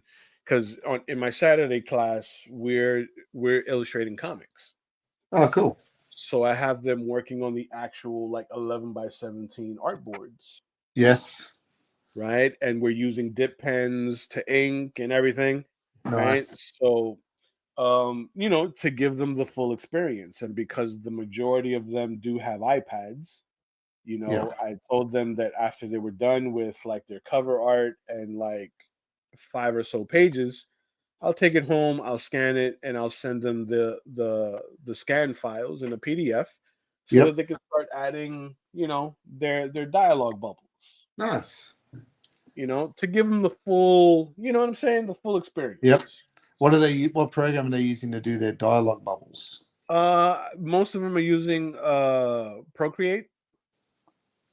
I recommended them Clip. Uh-huh. Clip is fantastic. It's got the actual tools Right. for the balloons and the text and everything and the onomatopoeias. It's got everything built in. Nice. So, every so often we'll get into conversations about comics, right? Like Yeah. this kid in question in particular, he started going to a local comic shop to get books. Right. He's like really into like Marvel Zombies. He's really into westerns. Oh, nice. Speaking my Okay, language. Love that. yeah, he's really big into westerns. As a matter of fact, one of the story that he's working on now in my class is an original story that he came up with all original characters, and it's set in the Wild West. Very cool. Yes, so he's awesome kid, awesome kid. And I love he that. he'll bring up, have you watched Invincible, right? He Yeah. speaks to me very matter of fact. Yes. Right? Yeah. with like his hair parted to one side, and he's like 14. You know what I'm saying? Yeah. Like, I love my Saturday group. They're the best. And he's watching Invincible, and he likes to ask me these these questions that could like kind of qualify as shower thoughts. Right. You know what I'm saying? Yeah. Like things like if Daredevil hadn't lost his eyesight but still lost his father, would he had still turned into Daredevil? Or like, Right. Okay. Yeah. Yeah. like who would win in a solo battle, Bugs Bunny or Superman? Like these are the Yeah. kinds of conversations that my Yeah. kids have on Saturday.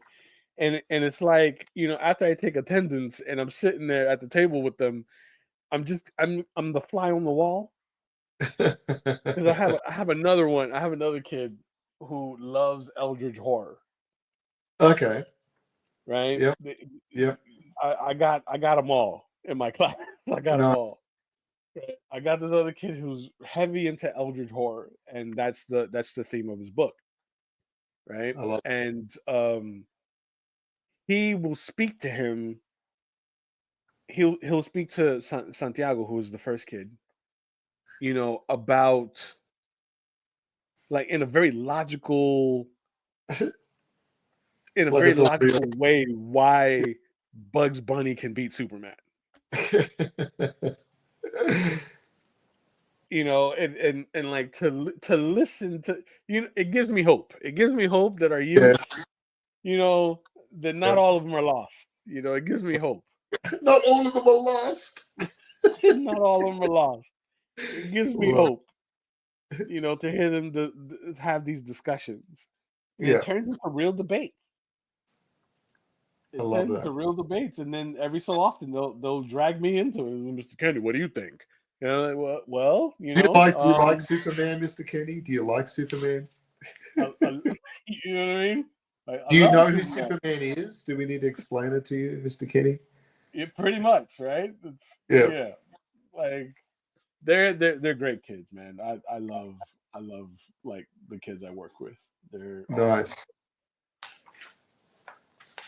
Nice. and to that, there's this other kid, Alex. He he started a detective story, right? And he reminds me of a very early Mike Mignola. Oh yeah. Wow. Okay. Like I have some of his work here because I brought it home so I could scan it. I'm sure he won't mind if I No. Try it up. Let's have a look. share some of the artwork that he did. He's very, very talented young man. He started this detective story in set in a alternate timeline Florida, Oh wow. right? And Yeah. there's No. the detective's car right there, Yep. right? He's going for something very noir, very pulpy, Yep. right? And this is a distant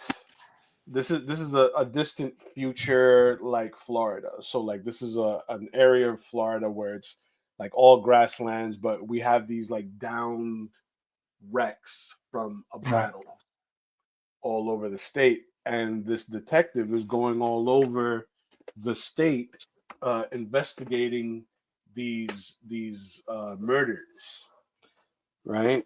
Yeah. Yeah. Yeah. And here is like page one, right? Nice. We got the guy in the driver's seat. He puts the key in the ignition, turns it on. We get the whoosh of the dust coming out of the exhaust, and he plays a tape inside of an old school tape recorder. Yeah. You know what I mean? Like Yeah. Yeah. Yeah. He just turned 15. You know what I'm saying? Like, this is why I feel like there's still hope. Yeah, well, look at his stuff. There's still hope. He's a big fan of True Detective. Oh, yes. Yep. So, the obvious inspirations of, like, for season one of True Detective are evident, and he doesn't know Mike Mignola, Right. right? Yeah, yeah. He's not familiar with his work at all. But I told him, I was like, look, your style is very reminiscent of this guy that did Hellboy. Well, Right? it looks a bit very 80s, 2000 AD too. Yes. Like Yes. a little bit Carlos Esquera, you know? Yes. That he draws his figures, in such a way that it feels boxy, but it's kind of like, but it feels natural in the Yeah, way yeah. he does, you know? So, Chris Borman says it's nice to have those rare moments where you can have a conversation with a teenager and they are interested in what you have to say and ask questions. absolutely. Absolutely. And that's one of the things that I'm, like, incredibly thankful for. Like, Yeah. with the group of kids that I work with. They're very, very smart, very, like, inquisitive. Like, these are like kids that are about the medium. Like, they love it, Yeah. you know. I got a young lady who's into Star Wars, Right. Okay. right? And she's very like-minded with how we believe, Star Wars is kind of falling off, Right. right? Yeah. And but she loves Ahsoka Tano, right? Nice. So, Yep. like, I'm helping her build up the anatomy muscles, right, when rendering her figures. Yeah. Yeah. So we're using it. We're basically putting in the practice, but with Star Wars characters. So it's something that she's excited about. You know what I mean? Nice. Yeah. That's cool. And she's doing a phenomenal job. Phenomenal job, man. Like, I love Saturday group. I had one of my kids just today ask me if once he's done, because he wants to publish a book that he's working on. 15 wants to publish a book that he's working on, and he asked me today if I would be inclined to uh, guest him at one of my tables at one of my shows. Yeah. Nice. I said, absolutely, Yes. That's awesome. absolutely. Because I've extended the invite to all of them. I said, look, if you guys ever want to see what it's like to try and make some money with your artwork, you know, I'm more than happy. Right. And, like, the parents are super supportive. That's The always a parents big are, win too, isn't it? yeah, absolutely, man, absolutely. I went off on a tangent there because it's kind of like, No, not at it's all. you know, because I've been working with these kids for so long, it's almost like I'm a proud parent. Like, Yeah. secondhand proud parent, seeing them, like, kind Yeah. of Yeah. develop and such. It's a beautiful thing. There's hope. There's hope, Will. Absolutely. Absolutely. I totally believe that. So tell me what you're up to with your drawing. 1, 2, 3, 4. Right now, I'm just tightening up some small details. Counting them Right, fingers. getting the fingers in there. Right, softening up where the shadows were a little too uh hard. Right, Right. softening up the edges of the shadows, getting some warmer slivers of light along Yeah. her edges, and just sort of like pulling out more of the shape language in the armor and in Yeah. her face. And I think after that, just drop shadow on the rocks, maybe a deeper shadow along the tree trunk behind her, and I Nice. think I'm done. Nice. It's come along. It is. It's coming along.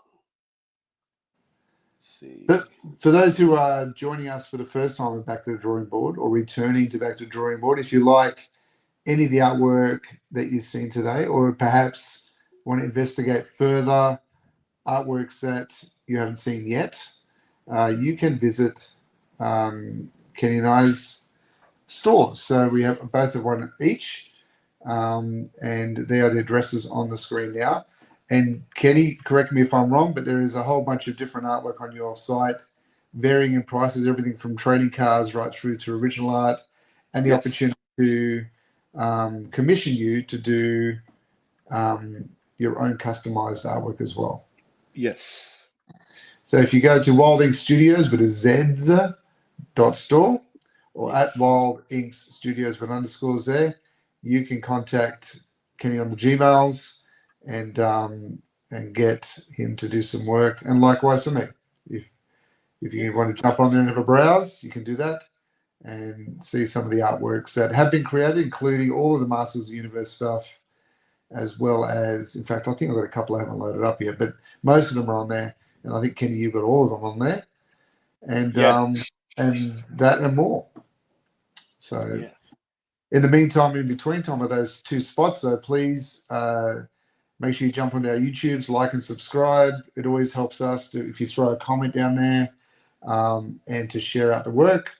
The more eyes we get on what we do, the more support the channel gets. Makes it a lot easier for us to keep moving and expanding. Indeed. Kenny needs that new car. I do. He needs, there's, a man survives not just on chocolate chip cookies alone. There must be more. There must be more. Must be more.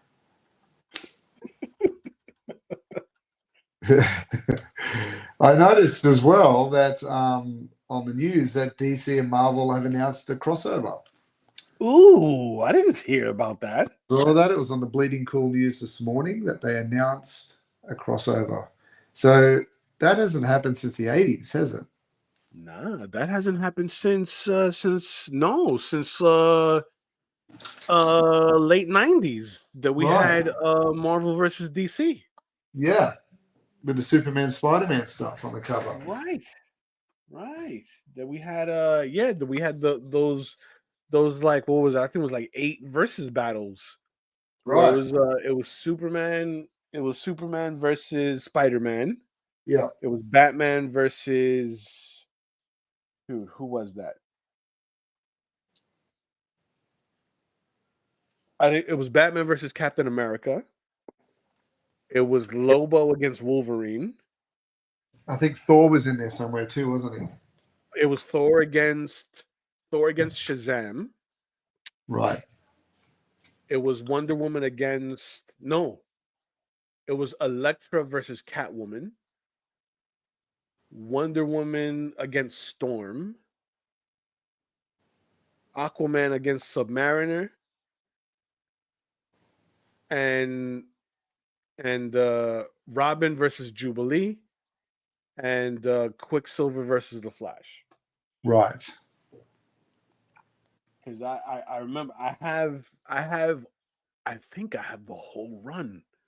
Because it was like 4 or 5 books of Were that they of that. hardcover? Did they come in as annuals? I can't remember. I think No, they came out. they were the floppy ones. Yeah, they were the floppies. But I think you know what? I'm not sure if you could get the trade now Surely.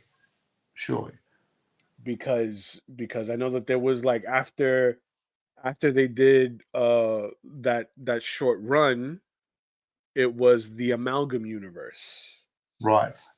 right? Where we got Dark Claw, Super Soldier, Right. right? Like the amalgams of a lot of the Marvel and DC heroes. And then when it Right. split, I did a dark they did the last I think 2 issues of the Marvel versus DC run. That's right. Yeah. Yeah, bizarre amalgams, that's for sure. Yeah, shoot, I'm forgetting that one of the fights was Green Lantern versus Silver Surfer. Yeah. There was an artist on that run that I absolutely love, and I haven't seen him in anything else since then. Because his just the way he draws his bodies is so dynamic. His name is Claudio Castellini. No, that's a great name. Yeah, because it was him that was doing a lot of the line art, and Dan Jurgens. Dan Jurgens. He's still kicking around, isn't he? He is. Yes, sir. He's still kicking around, and he's still doing books. Chris Borman says, what was the series where Batman and Wolverine were combined as one character? That was the Dark Claw one, wasn't That it? was Dark Claw. Yeah. That was Dark Claw. I did one of those Kickstarter commissions with Dark Claw. Yeah, I remember. Yeah, I remember. Yeah, that was Dark Claw. That beautiful design. Yes. Yeah. Beautiful design. That even that in the Dark Claw comic we see the hyena, which is a cross of the Joker and Sabretooth, Right. Yeah. which was an incredible design. Man, Yes. like The some of Dark the Claw designs mask. on those characters is fantastic. The Dark Claw mask especially was fantastic. Just Oh the yeah. fangs coming down. Yeah, it was really good. Oh yeah. They definitely like ate that series up. Yeah. Oh, here we go. Chris Borman says Jim Balent did Dark Claw. Ah, yes. That was such a good like run. It was that one. I ended up buying Dark Claw. I bought uh X Patrol, which was the crossover of like X-Men and Doom Patrol. Nice. Yeah. Bullets and Bracelets, which was the cross up of like Punisher and Wonder Woman, Mm, right? Where it was like a weird crossover of like Punisher and Wonder Woman, but like there's a bit of Elektra in there as well. yeah. And Speed Demon, which was the Flash, Ghost Rider, and Etrigan the Demon. Nice. That's where I'm at. That's Speed great. Demon. That was another really cool design. Speed Demon. I like how you've got the difference in your green between the mossy middle ground and the dark forest background, Kenny. That was good. Thank you, sir. We're trying to play with the color theory here, so we get some nice depth, Yeah. right? I want it to feel warm, kind of lukewarm, and then cold as we Right. as we go into the background. Yes. Yeah.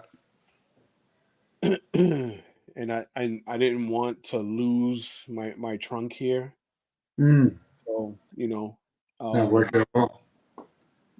yeah. So let's see. We got this is too yellow. I need a bit more white, a bit more. A bit more titanium. Yes, a bit more to pull out some of the highlights in her face. So what's new on the docket for you, Will? What's new and exciting? What's coming down the pipeline? I'm currently working on a new cover for the Phantom, so that's happening at the moment. Ooh.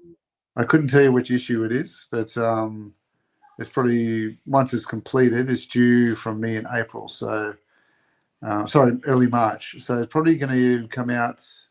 I'd say maybe June, maybe May. I don't know. They're pretty quick in the turnaround. But it's a reprinting of an older story, which is pretty cool. So I get to play with some of those old Phantom Trumps, which is fun. So working on that at the moment. That's awesome. Yeah, just signed on to another card set, which I can't really talk about, but that's coming down from Upper Deck, which is I yes. know what you're talking about. Yes, sir. So we'll have a chat about that behind the scenes. I So know doing what you're talking about. that. So that's fun. So yeah, and then in between those things, finishing off my large monster piece. So got a bit more of that to do in the next week or so. Yeah, that monster piece is gonna be beautiful when it's done. I mean, it's gorgeous now. With the amount of It's big. detail and likenesses that you put into it, that's gonna be a Beautiful piece. It is a beast, and it's a double bordered size, so it's large illustration board. It's double in size, so I've got two sides going together. Right. But unlike most things, when you're doing a montage of iconic characters, it keeps growing. Sure. Because they keep coming up with a new character, or sometimes I do a deep dive and I find a character I hadn't seen before, like I watched the other day a werewolf in London, which is the first time a werewolf was on screen. Yeah. That's a great movie. That the metamorphosis scene is so good. And I hadn't seen him before. That's one that just slipped under my radar. So I included him. I'll show you actually. I'll slide it out here and show you. So it won't fit on the one screen as I'm going, but I'll do a bit of a pan and scan with the camera. Yeah. So this is the corner of the board. So Bela Lugosi. We've got Poltergeist. Nice. Tales of the Crypt. Nice. Uncle Chucky. Jason. Then we got Jekyll and Hyde, Vampira. But you can see that was a new addition, the House of Wax. I just threw him in there. Vincent Price, the Nun, Christine, the Nun.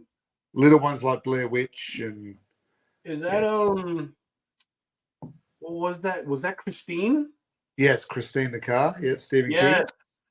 I've got the box from Seven down the corner there. You got the Critters. Critters is in there. The deep cut. There's the London Werewolf in London side profile. I've got the Shining. Well, that's gonna be a fire piece when it's done. Yeah, so this is one of two. So I've got two to go through. Black Sunday. Yep. From the Hammer era of films, and then that was the last one I did, the London After Midnight, which is tricky because it's a lost film, so there's not too much footage available of Lon Chaney in that. Yeah. We've got the birds in the background. Yep. Night of the Living Dead.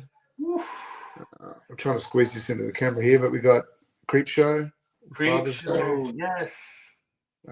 We've got Hellraiser. That's Hannibal. That Hannibal came out clean. So clean. And then we got up here. I'm trying to angle this and get it in. The Texas Chainsaw. Yeah. And there's Nosferatu. Oof. The Wolfman. That moon always glares a bit. It's funny. It's like it's actually glowing. There's Pennywise. Very nice. And the Grudge. From The Grudge. David from Lost Boys. Yes. And Cujo. Cujo down there. Wow. Yeah, so I've got a few deep little cuts in it, but anyway, but we'll see how the second one comes out. It's got Frankenstein and the Creature Black Lagoon, Michael Myers. So yeah, so I'm just chipping away slowly. I figure if I join them together, it'll make a nice big canvas banner that you can buy. And it'll be joined up as one piece. Ballpark. So ballpark. How much would something like that go for? As an original, or as a let's say original. Geez, I don't know. I really don't know. And what do you compare it with? I mean, because it's a collage of horror. It's done in obviously a painterly in a painterly style with some on point likenesses, and if, say for example, someone were to see the stream and say, oh, I want that, and they contact you and they say how much, what would you say? Well, it's a two-parter. That's the thing. To be honest with you, I wouldn't be looking at the counting of hours because that's insane. But I would probably be looking at the final piece's size. Mm-hmm. It's hard to say. I mean, you'd probably be looking at, I don't know, maybe between $1,500 and $2,000 maybe for a final piece. Yeah. Just depends. Depends on how I feel when it's all together. And you'd have to decide whether it's framed or not. I mean, this is the second side here that's not even touched yet. Oh, that's gorgeous. So you got the bride and you got Misery, Mm-hmm. Creature from Black Lagoon. You got the Thing down the bottom. Wow. Exorcist, Basket Case. There's another little deep dive for you. Ooh, throwback. I remember Basket Case. Ash from Evil Dead. So he Yes. mirrors the chainsaws on both sides. They both go in opposite directions. I love it. You got Goldblum as the Fly. You got Norman Nice. Bates, Uncle Norman. That's clean. 30 Days of Night. Yes. The Legend guy. Mhm. You've got Human Centipede in the background there, next to her face, a little design. I did that. I like that you threw that in there. Very, very small. Yeah, just the You know, if you know, you know. it's just the template. Yeah, Vincent Price as Dracula. Nice. The Mummy. Oh, that's nice. That's. There we got the Dracula from the movie there, where he's old. Tarman, your boy Tarman. Oof. It's Frankie. That's gorgeous. Had a bit of practice with Frankenstein. I've done a few Frankensteins. Yeah. That's the other side of Dracula's hand. And in the background, I've got some of the buildings. So I'll have the Dracula's castle. You have the Frankenstein's windmill, the Invisible Man. Ooh. The Omen. The Omen, yes. Michael Myers. Yep. Cousin Michael. Trick or Treat. Yes. I'm running out of room here, but yeah, you've got Annabelle. The Annabelle doll. You can see the stuff down the bottom. Yeah. The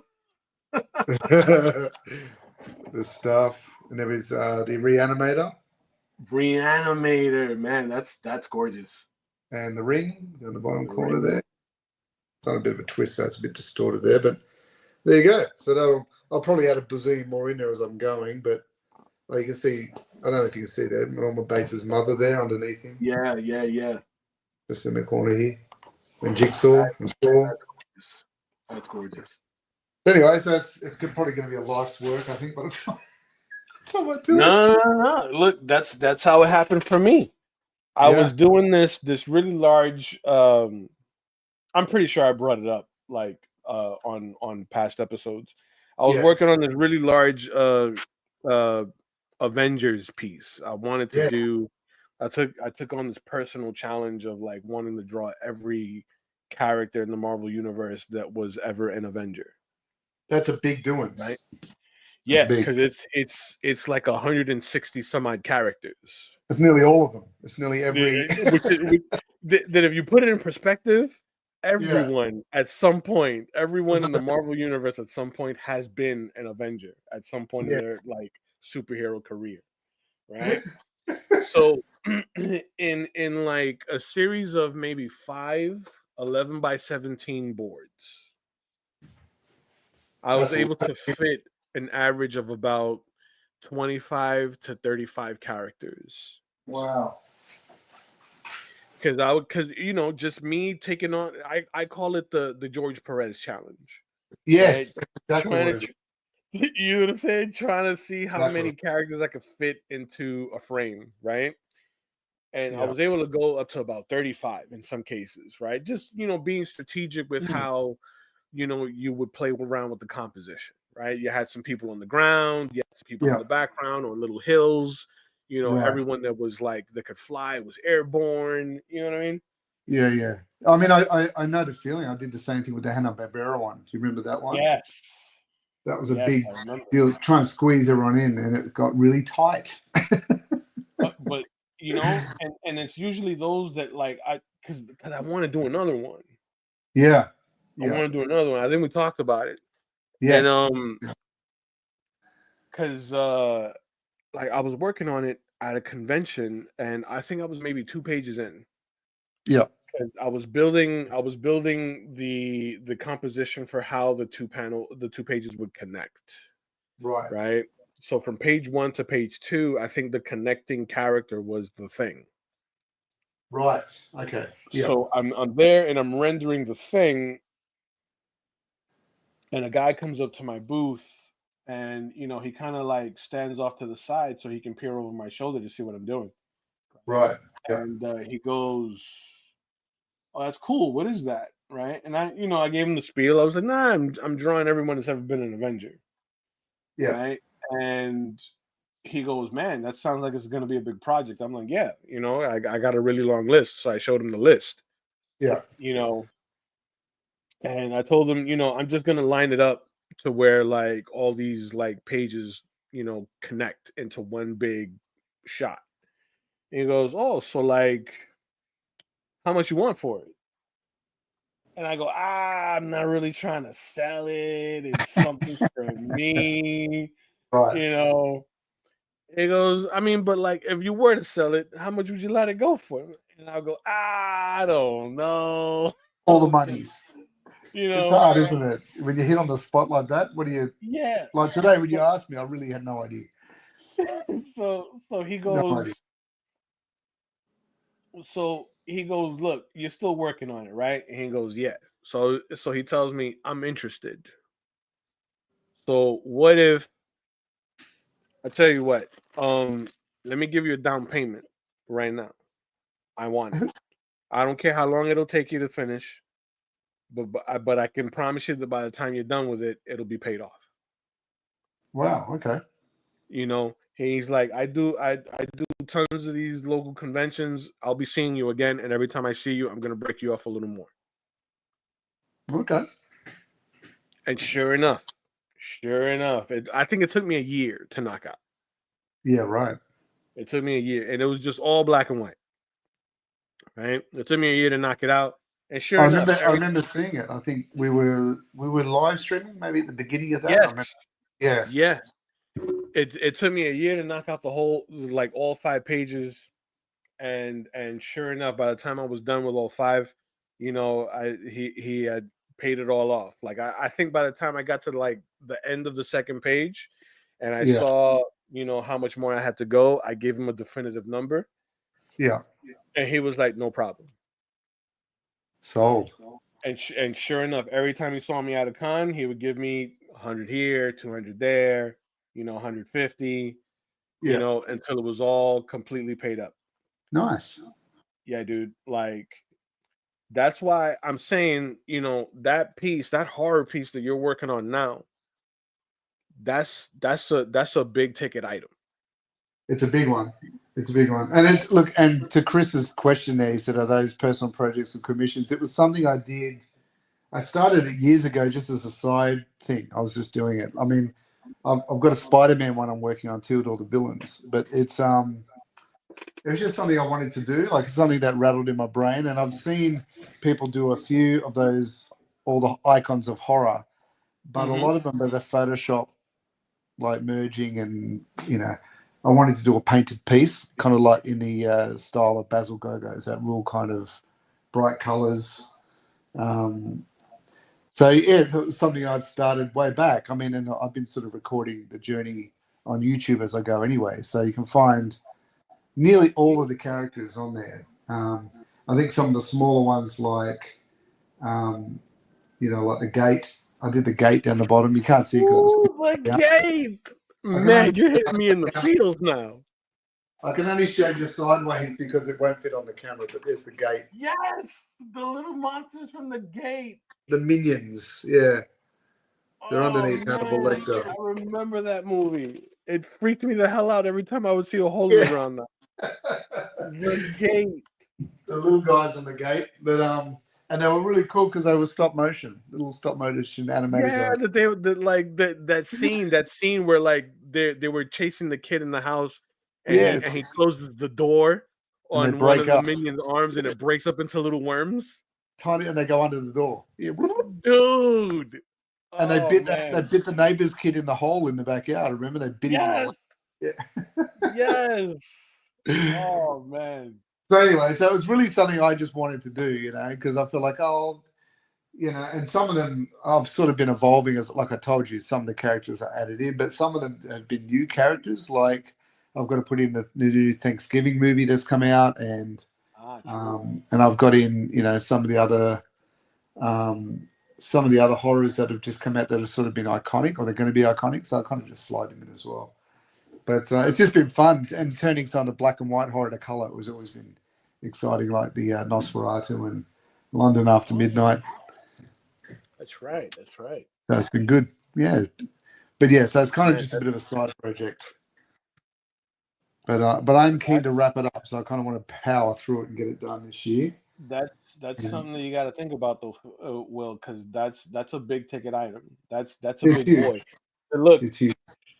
It's kind of you the know, thing that I'd even consider selling framed. Like I'd probably get it framed in the two pieces together, oof, and really and mark sort it of, up yeah, really put it up. But I mean, then it's sort of ready to hang. You buy it, you take it home, you hang it on the wall. You know, it's ready to go. immediately. Yeah. Yeah. It's yeah. So anyway, but I mean, it's a funny thing. Like horror work is, has its own genre of customers. Like it's not something that you'd hang like a wildlife piece. It's really got its own audience. No. Like easily, look, I know a handful of people right now that would take that off you, me included. Yeah. I wouldn't. The thing is, I don't have a place to hang it. You know what I'm saying? That's the thing. And I've got to work it on it in my studio because Amy doesn't want it in the house. Yeah, because like if I had my studio space, dude, yeah, no, it's no question. Like, and I would even like pay it out slowly until it was done. yeah. Well, look, You bits know what like I mean? that. I mean, there's like the Avengers piece you're talking about. I still reckon we ought to do an X-Men one. Like, I mean, I think that was killer. Like, Absolutely. we did a live stream where we just did a complete X-Men montage and just went crazy with all the characters. Ooh, yes. Including the villains, including the Reaver. I've got to have the Reavers in there. I mean, I think that would be killer. I agree. But Reaver is shoot, what is the name of this character, dude? He was in the Inferno series. He was the big pterodactyl looking demon. You know who I'm talking about? yeah, I do. I'm not. I nearly said Mephisto, but it's you're talking about the weird. He has the weird snout, like a goat snout. Yeah, that he kind of looks like the minions from the Gate. Yes, exactly. Yeah, and he's red, all red. Hold on. What was demon? You keep going. I'll look it up. I'll look him up. Okay. So yeah, like that's easily something you can like get rid of like right now. You know what I mean? Like even I got a buddy who tattoo artist. He would love something like that in his tattoo shop. Well, it suits a tattoo shop nicely. Sure. just the overall aesthetic of like just the way the art is depicted. It's very clean. It's like elevated, even though it's like horror icons. It's very elevated in style. Naasta is his name. Yes. Yes, because he was like a minion of the Goblin Queen. Yes. And he was stupid. Dumb and manipulated. But he had that weird sort of goat face with a long snout. Didn't he? And the teeth, he had the jacked up teeth coming out the front as well. Yeah, like a horse. It was yeah. It was very unfortunate. Very unfortunate. Like yeah.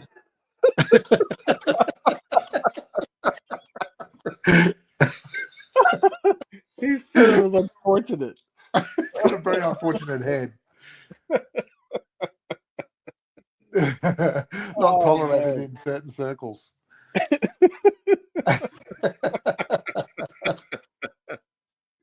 No high tea for Narasta. No high tea. No. I think his name is just Nestor, but it's because of his overbite. That's how he pronounces it. That's what it sounds like. Nestor. Yeah, because nasty. What's his name, sir? Nestor. Right. Nestor. And as he says it, his chewy falls out of his mouth because he can't hold it in. Oh no. Has to like quietly pick it up, put it back in. That's such a rude. Oh man. Yeah, thanks, Chris. Yeah, that's why we do it. We hopefully our artwork hangs proudly in the man caves across the planet. Absolutely. Now, for prints, what would you do on prints for that? Like, It depends would what the cost would be because I want to get them printed on canvas so and that keep it they're living? one large rollout print, uh, Mm, and it has that kind of painting feel about it. So it really just depends on what the printing cost would be and shipping. But the plan is to do this and get it ready for Etsy. Throw it up in the ooh, Etsy site, and then you can order it, and I can just post pack it to you in a big rolled protective cardboard roll, yeah, and it just arrives in the mail. Yeah, like a poster would. I love it. I love it. Have them signed and editioned with numbers, and there you go, ready to go into a frame. Well, I am definitely jumping in line for one of those when it is done because that piece is way too impressive not to have in my collection. I collect artwork. I think I told you I collect artwork from a lot of the guys that I Mm. A worked with and Yeah. B admire. Right. And I try to like populate my workspace with work that I I'm a fan of Hmm. and that like inspires me. Right. Yeah. You know what I mean? Like I try to surround the workspace with things that encourage and inspire. Right. Right. So Yeah. like, the juices are always pumping. Exactly. Yeah. So that piece, hands down, I need that. I need that. right, right next to the superpowers action figure shelf. That's what's going to happen. Yes, Yeah. that piece, I need it.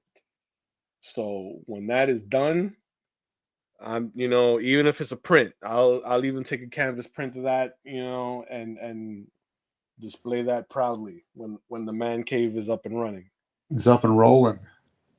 because I need it. I need it. So talking about end results of things, that what's the plan for our Masters of the Universe line here, Kenny? You know what? I'd like to throw them all in a coffee table book. Yes. Yeah. A coffee table book with, maybe some captions uh of memories, with the IP, Mm.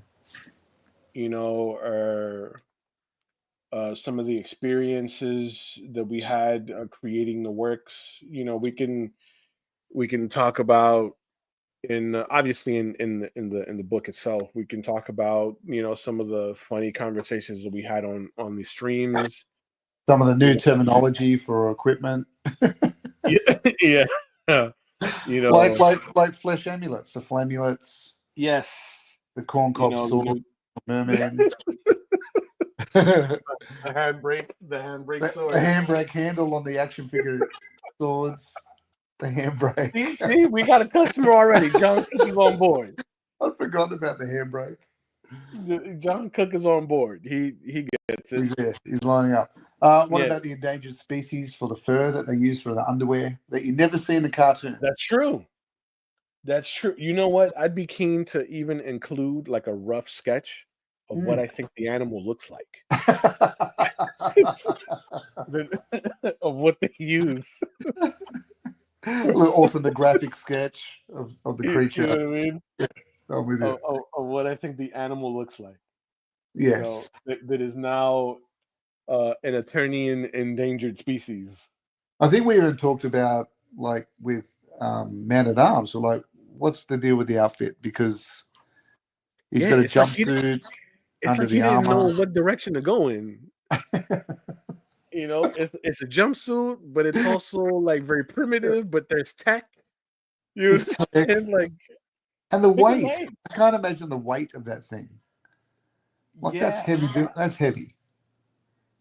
yeah. That's heavy. He's But I he's think got who's got the same outfit? I think Stinkor's got the same repurposed outfit. very Not true. yeah, Stinkor. Mechaneck, he's got a similar deal. Yes. Oh, definitely. Now, I have questions with Mechanic. I have questions. Where's the? I got questions. My greatest disappointment of an action figure in my life was when I got the again. I was like, what? Where's the rest of the neck coming from? I don't Like, know. where's he tucking away at? Is it You know what I mean? telescopic? Is it telescopic? I hope. I hope, because because then where are the organs? You know what I'm saying? If it's telescopic, wouldn't it get thinner at some point? Right. And You what know, good is he on the battlefield? Like, yeah, you can see from a distance. So when he's up close, what are you going to do then? What are you going to do?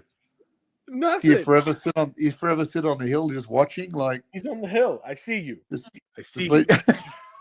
They're coming from that side. I see you. I see you. Because he didn't even have a long range weapon or anything. He had that weird sort of club that Yeah. had It's diamond shapes on it. Like, what are you doing? What are you even doing? John Cook says, "Damn right I am. What you both have done is phenomenal, and that's not blowing wind up your skirts. Ha ha ha! You both should be very proud."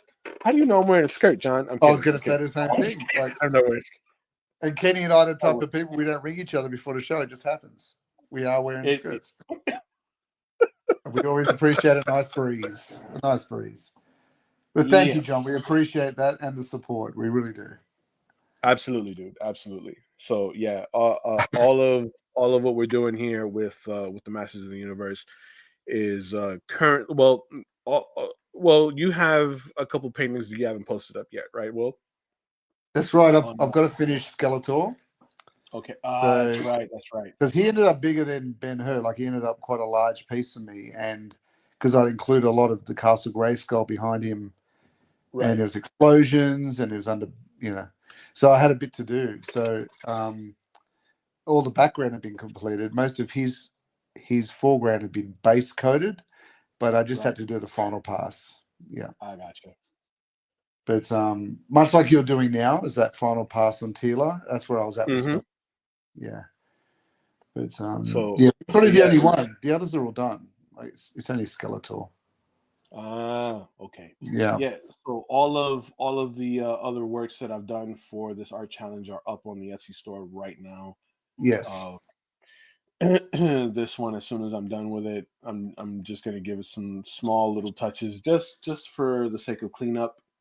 Yeah. And I'm gonna scan it up and drop it in there as well.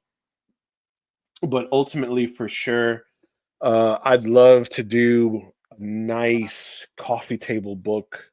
Yes. Because 52 times 2, you know what I mean, is what I'm saying? Yeah. That's a hefty boy. Yeah. Have a left and right page. I think it'd be great. Yeah, like a double page of both healers. Yeah.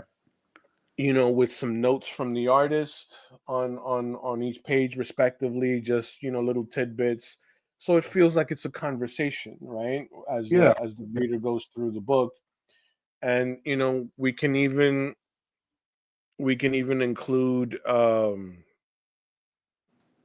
of the roughs, like some of the rough sketches that we may have done when we were just kind of figuring things out with composition and gesture. Yeah, absolutely.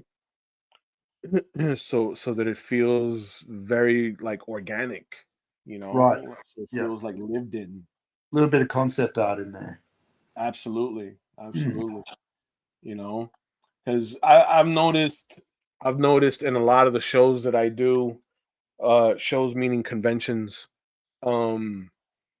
a lot of people will gravitate to the very energetic line, right, as opposed to something that's mechanical and clean, right? Yes. Like, I had this Deadpool illustration that I just never got around to finishing. It was something that I was doing for myself, and it's an image of Deadpool battling a bunch of hand ninjas, right? So like Deadpool has damn, he's got like tatters on his outfit, but he's got like an arrow sticking out of his thigh, Nice. a shuriken stuck in his shoulder. You know what I mean? So Yeah, it yeah, looks like yeah, it's a very intense battle, right? And there's yeah. like dead ninjas on the ground, and there's more like flooding in through a door. It's like an And Invictus drawing. yeah, it was a lot like that.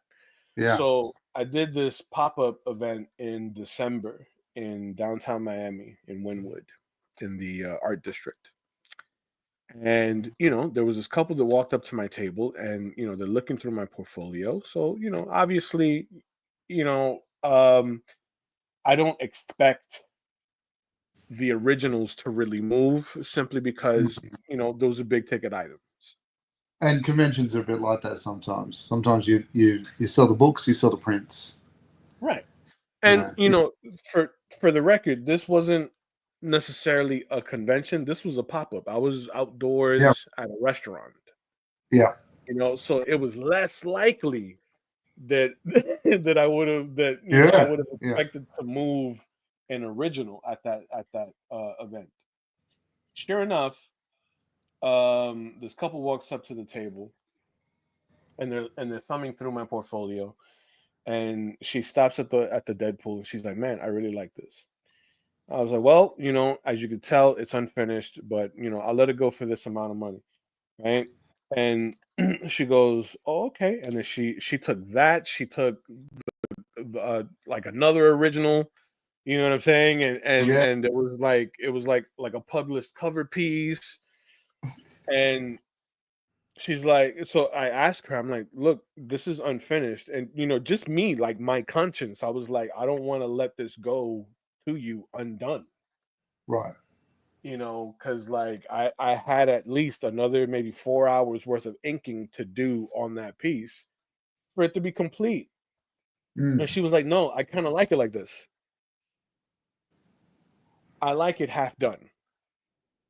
Yeah. Right. Yeah. They Because like the it's like, happiness of because it. I could, Yeah. yeah, because like she could see like my thought process, because it still had a little bit of the blue pencil showing Yeah. through, and then like a lot of like, because that piece, I started it with one vision in mind, and then halfway through it I started improvising the rest of it. Right. So a lot of the 2B pencil lines were still like really rough and energetic and very sketchy. Yeah. And she was like, "No, I like that." And I Sold. was like, "Are you sure?" Like, Don't argue with it too much, Kenny.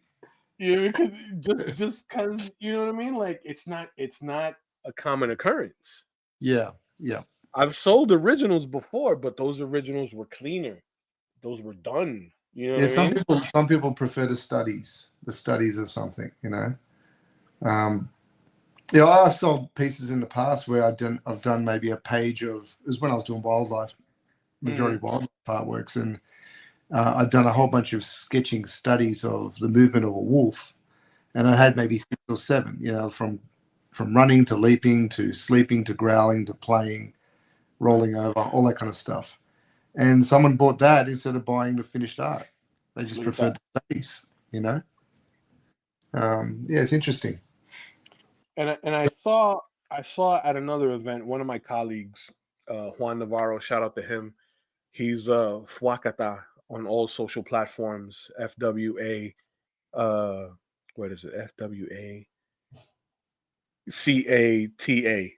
it's Yeah, basically it's basically a Spanish. It's how we like convey a point of impact, an onomatopoeia in Spanish. Fuacata. okay, Right? It's kind of like pow or yeah. boom, right? So he's Fuacata on all social platforms. Give him a follow. He's an amazing cartoonist and writer. He's the one that runs Shotgun on the Office Unicorn with me. He does Oh, right, Unicorn. yes. So I was at an event with Juan Navarro, Fuacata, right? And I noticed that he had like a small box. He had a small box with a lot of like scrap like artwork, like pages, Mm, and concepts out of like an old sketchbook. Right. That he was selling off for like $1, $2 or something. And they were moving. Yeah. And I was blown away by that because, that was the first time I had ever seen that. My impression of like how to like sell your work off at shows has always been like, you give them a finished product. The majority of folks, based on my experiences up to that point, have always been that of, you got to give them something clean and finished, so that it's worth their dime, Right. And it was slowly after that I started to see that, some people just, they really enjoy seeing the journey. Yeah, right. Yeah. They enjoy seeing the journey and how we sort of like problem solve through the art Mm. and think about the art. I think that's why shows like this one, like David Finch does one as well. I think that's why people like watching that, because it shows the thought process while we're doing it. Right. It's got everything. Like it's you see all the mistakes, all the successes in one. That's the whole journey. Oh yeah, because I remember I was on a live stream and I'm inking a sketch card. This was on one of my Whatnot streams. Right. And I think I loaded too much ink in the nib. Oops. And like I was kind of like coming at the line art in the wrong way, right? Because I was about to finish the card, and then suddenly a big glob of ink lands on the sketch card to where like I panic midstream, right? And like I had the I'll use the sponge, right? I had the card on the screen like this, and I'm inking, and the big glob hits, and it's like, oh, so and like I'm like, yeah, so follow me on all socials, I'll see you next time, right? And credits, and then cut to an ad break. And then I'm like panicking on how I'm gonna fix this card. Yeah. Lo and behold, I ended up fixing it, and I fixed it. Now it's like you can't even tell it was messed up to begin with. You know what I mean? And I posted it online. Yeah. It was this one. Oh, nice. My John Constantine. Yeah.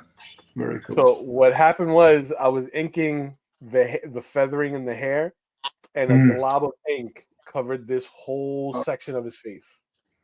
Yeah. So, needless to say, I had to get real creative real quick. Yeah, right? yeah. A bit of white ink, a bit of brushwork to kind of smooth out the ink, letting it set. I redrew the eye, repainting over it, and repainted over it. Yeah, and good as new, dude.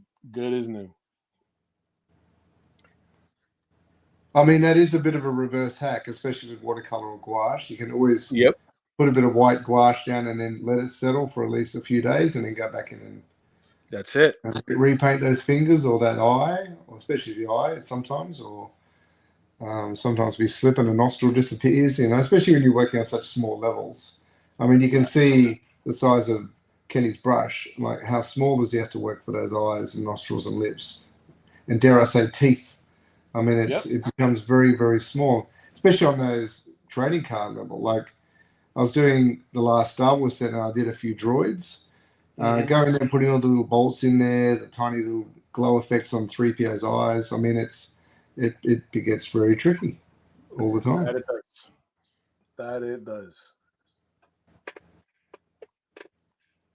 And unfortunately, my old man eyes aren't what they used to be. You're trying to get to tiny pinpoint accuracy. It's tricky. No, it's absolutely tricky. Absolutely tricky. That's why, like, even when I'm streaming by myself, You know, when I'm streaming by myself, that I'll get into a real like tight area of the artwork. I'll get Right. super quiet. It's like the pregnant pause. It's Yes. like now all of my facets are honed in on controlling this brush. You Yep. know what I'm saying? Yeah. Absolutely. The super quiet mode. Mm-hmm. But you know, it's the reason why we do this, right? For those of you in the audience, it's the reason why we do this is so that you can, you know, get a glimpse of what it's like to make the sausage. You know what I'm saying? Like, you know, this is how the sausage is made. You know, it's not as glamorous as you may assume it is. You know, but this is how it works, and damn it, we enjoy it. So I'm just having to play while you're finishing your painting. I'm just going to have a play at some poses for Zodak while you're doing that. Yeah, I'm almost done. I'm almost done. This has got very little left to it. It's just, you know, pulling out some of the shape language in her face, and tightening up some of these small areas, and getting some of the shadows in the crown and hair.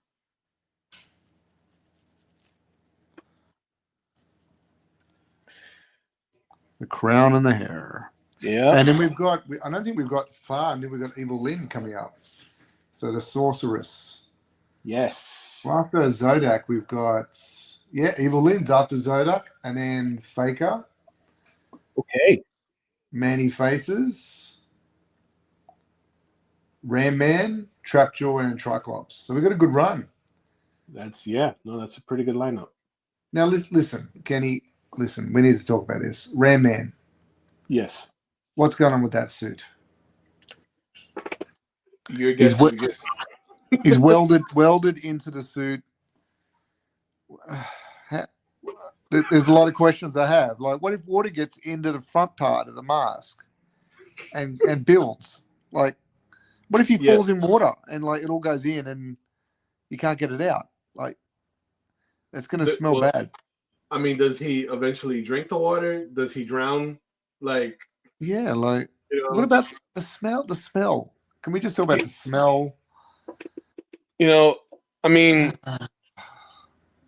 he it can't be good for his posture to, you know, turn his neck like Batman, No, like Keaton Batman all the right, time. You right. know, it's got to be really inconvenient. Him trying to get into just regular doors, he's got to come in sideways. Yeah, coming sideways all the time. You It know, just, it's got to get old at some point. what if there's an infection or something in there? Like, What if he's has got an anyone thought? itch? I don't think anyone's thought this through. Like, what if he gets like, what if an insect goes down there or something? Like, I can't. Right. Can you imagine what the farmer's tan would look like if he ever takes that? Just the face. It'd be just face. Because he's got a full jumpsuit with springy wingy legs. Like, he's just Yeah, face. He'd just have a brown face. And the brown rest, face. The the lower rest. part of his arms would be brown. You know, but No, I think he's his covered head to shoulders, toe. Oh, no, he's got his biceps out, doesn't he? his He's got biceps are biceps. out. And the But rest of his like, body looks like me.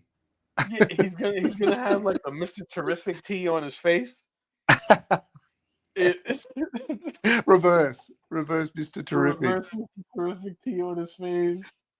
You know, and you know, he just looks like an angry guy. I think it's because it's really heavy on his shoulders, Yeah, but just but it's really mildly tasking annoyed. to like, Yeah, yeah, mildly annoyed Rem. annoyed all the time. I've got to lug this around, like riveted into this suit. No one cares. No one cares. Like, they're all off partying, eating their turkey legs, You you know, know, in their purple and greys and pink outfits. And I know exactly what you're doing, Prince Adam. And now I'm stuck in this outfit that no one cares about. Like, he can't party. What if he he puts can, weight on? He can't put weight on. you He's got know, to stay at a certain point, you know? he he's you know he's only good to like man the door. Right. Because it's not like he can walk inside. He's a You forever know, bouncing. you got to come in sideways. Yes. Forever bouncing. You know, forever bouncing. He can't drink. Forever asking for ID. You know, because if he were to start drinking, I mean, you know, he'd lose his posture. Not posture, but you know, lose his balance and like I fall don't. backwards. I don't think he can bend over. You know what? I don't think he could bend over either. Because if he falls over, it's over. Like, I mean, someone's going to That's have to it. do Face plant. the old man out of the beanbag tilt where they rock you back and forward to get you up. That's it. It's full on face plant. And they just embarrassingly sit there while the kids do that. All right, just do it. Yeah. Let's face it. I'm not going to get up unless you help me. You know, like just his whole outfit doesn't feel very practical. No. He looks as though he looks as though Danny DeVito could play him in the live action movie. Yes. Danny Yes. DeVito Anyone could be in that outfit. Like you could put anyone really. And he would like just kill it because it was Yes. you know. Although I'm kind of leaning towards a John Cena. A John Cena could be Ram Man. Really disgruntled Ram Man. Mildly, you know, again with the you want me to run? You want me to fly into a door head first again? You know, that's not good for my neck. No one's coming at me with the ice packs afterwards. Nobody. No. Just so you know, people. I'm happy to do it, but I'm just saying no one's here with the ice packs. Everyone's on partying with the turkey legs. No one cares about me and my neck injury that no one can get to because it's in a metal helmet. At all. You're gonna be dismantling things with a power drill for an hour to get to the neck. And then on top of that, what if the neck is like really thin? Like you get all the armor off and his neck is like thin. Just the shock of the people pulling it. Oh, that's unexpected. The work experience kid starts giggling and you have to tell him to get out of the room. No. You know, and it's like as soon as they peel off the armor, it smells like, you know, roast beef. Yes. It's like, oh, wait a minute. What did they say on Anchorman? The inside of a fake leg, like that kind of smell.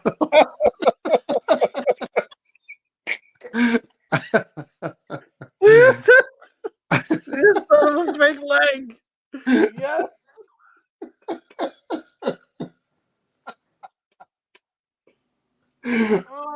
Oh man. Yes, the inside of a fake leg. I'm gonna use that one. No one's ever smelt it, but everybody knows. Everybody knows it's got to be bad.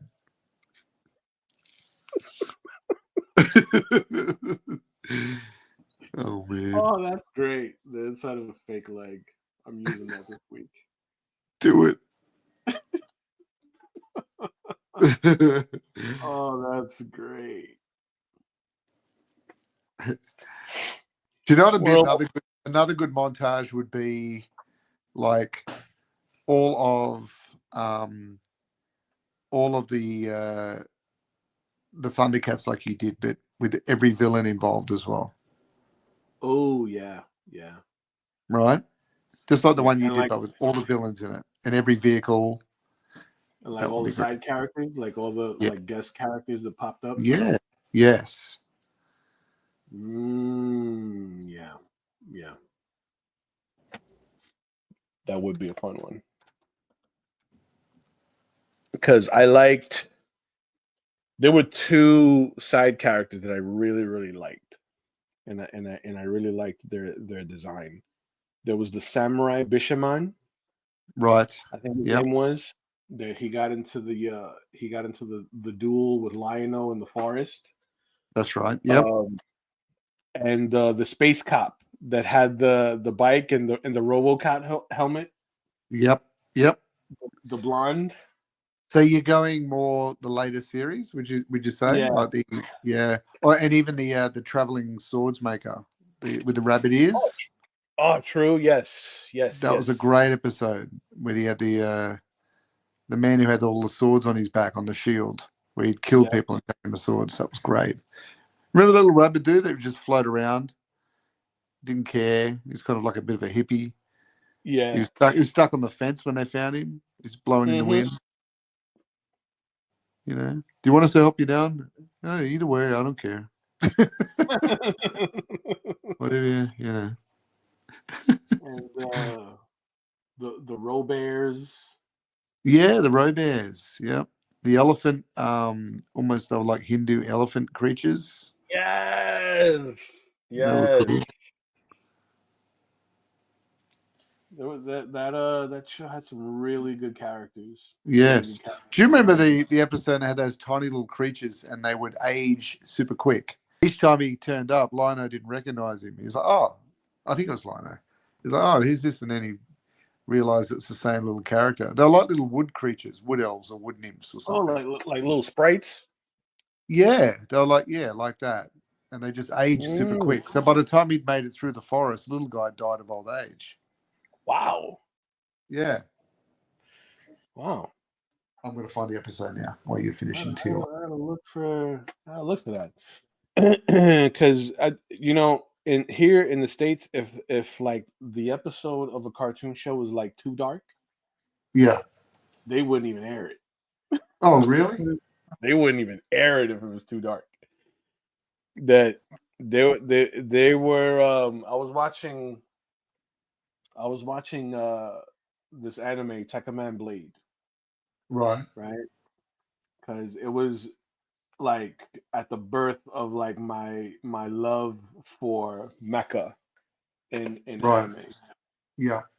right? And the premise of Tekkaman Blade is like your standard Superman story, right? Right. Mysterious stranger with amnesia found in a crater, right? Is discovered to like have these incredible alien powers, right? Right. And the alien power is that he can turn into um like this he can turn and he can like basically manifest this armor, kind of like the Guyver. You remember the Guyver? Yep. Yes. Love the Guyver. But it wasn't like a bio armor, it was more like a mechanical armor, so he would turn into like this like cyborg almost, right? Yeah.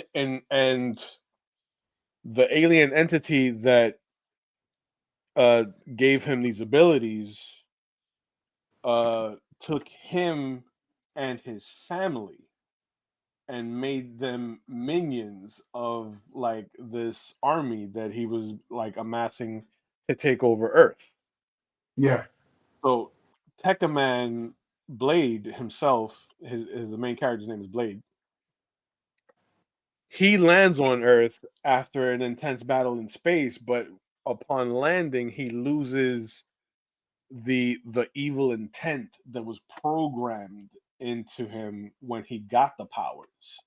So he Right. ends up Yeah. fighting like the other Tekka men, who try to invade Earth. He becomes a champion of Earth, right?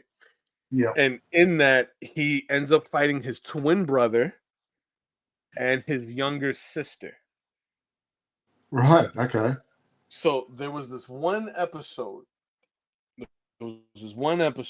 where the younger sister, in a battle with Blade, right? She ends up getting knocked out, almost near death, and it was because his twin brother, I think the twin brother's name was the Saber. They all Right. had like piercing weapon names, right? So Saber like notices that the girl won't kill Blade, and he basically like does this crazy attack to where like it almost leaves her near death, and Blade, goes to her defense. So She's laying up in the infirmary, and and Blade is battling his brother, and Blade is losing like badly. Mm. So she could see the footage of the fight from the infirmary. She gets up, she transforms into her Tekkaman form, and self destructs when she gets Oh, into the middle of the battlefield in order to help Blade. and that one got banned, did it? In the States? So upon that episode, the show goes into reruns. Okay. Yeah. Now you gotta understand that for me, this predated Dragon Ball. Yeah, This right. Yeah. predated, you know what I'm saying? So it's Yeah. like to see that level of drama in an anime that the Yeah. only other anime I had seen before that at that time was Akira. Right. Okay. You know what I'm saying? So like this is where the love for anime was just like starting to blossom. You know what I'm saying? All Battle of the Planets. Did you watch that? Yeah, Battle of the Planets. But like but at that level of drama, Yes. you know, that level of like emotional stake, Yes. Yeah. you know, I was enthralled, dude. Like I was hooked, and it used to come on every Sunday morning. Yeah. You know, it used to come on Yeah. every Yeah. Sunday morning. So after that episode, I'm expecting, you know, I need to know. I need a solution. I need to Right. resolve what happened to his sister. They go into reruns, and I'm so Oh mad. man. So then for like 6 months, I'm expecting the show to air new episodes. They take it off. They cancel it. Oh. So you know, you talk about blue ball, right? Like Yeah. so it gets to a point where like the episode, the not having been resolved for me, I need to know what happens Right. in my adulthood after I like, you know, start working. I'm living in Florida. You need You to go know, back and find out the journey. What happened to it I all? Yeah. I come across a website that specializes in imports Ah, right. because I was unable to find a DVD box set of Tekkaman Blade Right. like here in the States, unless it was like a DVD rip, right? Yeah. So I found a website that like dealt with legit Japanese imports. Right. So, Yeah. you know, I was like, F that, I'm buying it. I need it. No, I need to know what I need happened. this. You need I this in his need it. life. And it's no regrets. I still have it to the day. You know, I find out what happens. It's man, it still holds up. It's so good. Oh, that's good. Tekkaman Blade, I highly recommend it. It's great. Take a man blade. Yes. In the States they called it Techno Man. Ah, yes. Righto. Yeah. Techno Man, right? Because it was just like he turned into like what looked like a space knight, but it was like it looked more he looked like a small Gundam, Okay. Yeah. you know, so that you have an idea. But it was good. Really, really good. All right. I think Nearly we're there. nearing the mark. I've just been playing around with concept poses for Zodak, trying to get just some different pose ideas, something sort of mid action scene. That was good, Kenny. I like how you've pulled all that skin tones together at the end. Oh yeah. Oh Very, yeah. very nice. Thank you, Sarah. Thank you, thank you, thank you, thank you. So now really what's left is to drop the that drop shadow right in here, Yep. right? Which won't take very long at all. I may drop some bluer tones in the stone, Yep. right? And I kind of like this little highlight, this little negative based Well, to it Halo. marries with the one on her leg. Her leg gets upright, Yeah. so it's not out of So place. Yeah, and it's the I highlight think too, the vine on the log. yeah. So I think I'll keep that, Yeah. but then just drop the nice shadow underneath her. Yes. Just get a bit of this. And that will bring us right up to the 3 hour mark today. Yeah, man. That's right on the money. Yeah. Right on the money. Nice. So next week we will revisit our Hawk Girl versus Ghost Rider. Yes. I might just play our little Invictus clip. Yeah. So Yes.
Can I leave you alone for 1 second?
I gotta say, I forgot how cool that was.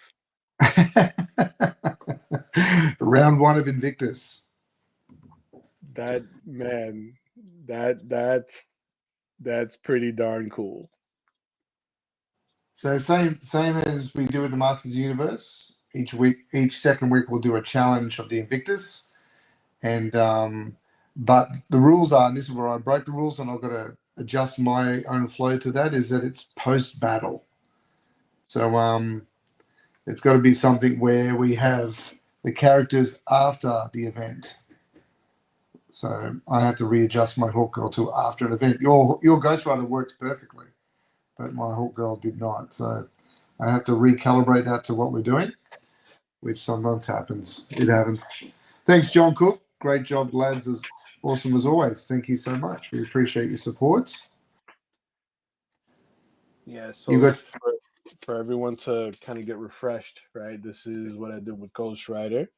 yes. So it's post battle. So Yeah, the chain, Ghost Rider's chain is broken in half. I got the other half down here, wrapped around Hawk Girl's mace that's broken at right. the handle, and then the form that's back here is Ghost Rider's motorcycle that is ashen. The fire's been put out, on the wheels and so Small forth. So group. it's gonna, Yeah. yeah, it'll be smoldering. So there's going to be some yellow bits, some embers and tenders, in the background, and I Yeah, want it to feel very, very intense and dark in some areas, so it feels like murky, to kind of pull out a lot of the light sources that we're gonna have with like the fire. that's great. Very cool, man. So you got a fair bit to go on that too, don't you? Yeah, I still got a bit to go on that. And so our format for that is going to be a little bit smaller. So we're working on around about A5 in terms of Yes. size of character. Again, I broke broke that rule as well. I think the wings threw it out for me a bit with Hook Girl, but Right. anyway, so I might do a quick sketch up of the pose so I get close to being able to get back on time with you, because we want to be able to finish it if we can. We want to be able to finish it. Ideally, one and done almost in one episode would be fantastic. Yeah. But yeah, we first time around it happens we overlap a little bit. And then after that, I think we can do a sketch card stream, no? Yes, sir. We can Have you do a got any sketch card. themes you want to work on? So I got plenty. Well, I got plenty. maybe that's where we tap into some of those characters we talk about. So we could do a run of the the Avengers, or we could do a run of the Justice League, or whoever, right? Or True, very any true. the X-Men. We can do the Yeah. X-Men, right? To match up with your 97. Yes, absolutely. That's a great idea, as a matter of But fact. we're open to suggestions. If anyone's got any themes or ideas they want us to focus on for the sketch card series, even if it's the horror ones, hit us up in the comments or send us a message at Gmail, and we are happy to go over those as well. Yeah, and anything and everything. There's no limit, because obviously you guys have seen what Will can do. Will is proficient in a lot of different areas, as am I. I've been commissioned to do a lot of different things on sketch cards. So if you guys got any Indeed. ideas that you'd like to see on stream, give us a shout. Indeed. And you've been doing it for a long time, Kenny. I only got into it really because of what I saw for you, from you before I applied the tops. So it was, I really didn't think it was a thing. I had never considered sketch cards being an industry in itself until I saw what you were doing. Oh, so, yeah. Yeah, like Still can't get my head around it entirely. no, dude. Like what I recommend you do every so often. I do this myself. Every so often, do a quick search of your name on eBay, Oh, or yeah. any or any secondary market platform. Just to see. Yeah, it's just out of vague curiosity. You think, I wonder what's been moved around. Yeah, just out of vague curiosity, just to see. And I did it like last Saturday, and I was surprised to see how many cards are up there now. Right. That like I checked around December, and it was like maybe four or five. Yeah. And then I checked again last Saturday, and I think I dominated the majority of the first page. Right. Well, okay. There you go. Because I'm starting to see a lot of the upper deck stuff that I did for my production years in 2022 and in 2023. So like I'm seeing more of the Wild West stuff. I saw the Jay and Silent Bob run on there as well. So like every so often, and that's a good way to kind of gauge how the market is. Like one of your puppet masters are up there now, Kenny. Yes, one of the puppet masters is up there. One of the Transformers is up there. Crossbones is on there from your Marvel. Some of the Dynamite stuff. Yeah, your Colossus. I saw that. Cosmic Kenny 2022 upper deck. You're right. That was the cosmic stuff. It was like just planets and like heavenly bodies. Sentinels, Bullseye. Man, you got a lot on there. Every so Spider-Woman. often. Every so often, do just a quick little search just to kind of see that like your Star Wars stuff just came out. Oh well, they're So on there. I just looked up they them. are they're on there, right? You saw them? They got two on there now, which is the Galactic Antiquities. We got Count Dooku Mm. and Dengar are on there. Woo. So a What's the couple price grand point? each. 2,211 for the Count Dooku and 1,478 for Dengar. Look at that. Look at So that. there's a Palpatine I've got on there. Someone's got on there for $2,359 Mm-hmm. US. Mm-hmm. Here we go. Jabba the So Hutt, that Micah Stout. should give you an idea. Yeah, interesting. That should, you know what I'm saying? There's a huge market for it. And it's like, and high key, I prefer that it stay the way it is, kind of like underground. Yeah, right. Because Yeah, once it gets too mainstream, then then we're gonna start to see like the bubble. the speculator bubble. Yeah. Yeah. But that's how you know. And now watch. After you do a couple sets, that you get a couple sets under your belt and you see that they quietly start dropping and you start to see them in secondary markets, you're gonna start to get a lot of like follows from people on Instagram, all over your socials, because those are collectors that because your name is starting to buzz in those circles. Right. Okay. Because I see at least 2 or 3 on a weekly basis. Yeah, right. And then there's another website. There's another website that I found that keeps track of like particular artists that have had their work praised. So Right. like Okay. if you ever Yeah. get like work that's like one of your cards like slabbed and graded, Slabbed. Yeah. the like they keep track of that. I got like 9 out there that have been slabbed apparently. Right. Okay. Yeah. The CGC way. Yeah, it's PSA. PSA is it for cards? PSA is the one for the cards. Right. CGC is like more for comics The and comic book comic book. grading. Yeah. Yeah. Right.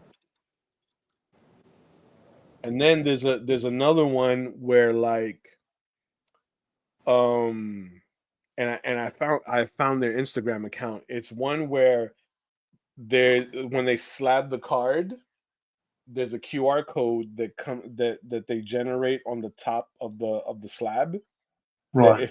if you scan it, they actually like have a recording of you. And this is obviously circumstantial. Like if they see you at a show, they have a recording of you signing the artwork for authenticity, Yeah. Right. Okay. like a little Yeah. mini video.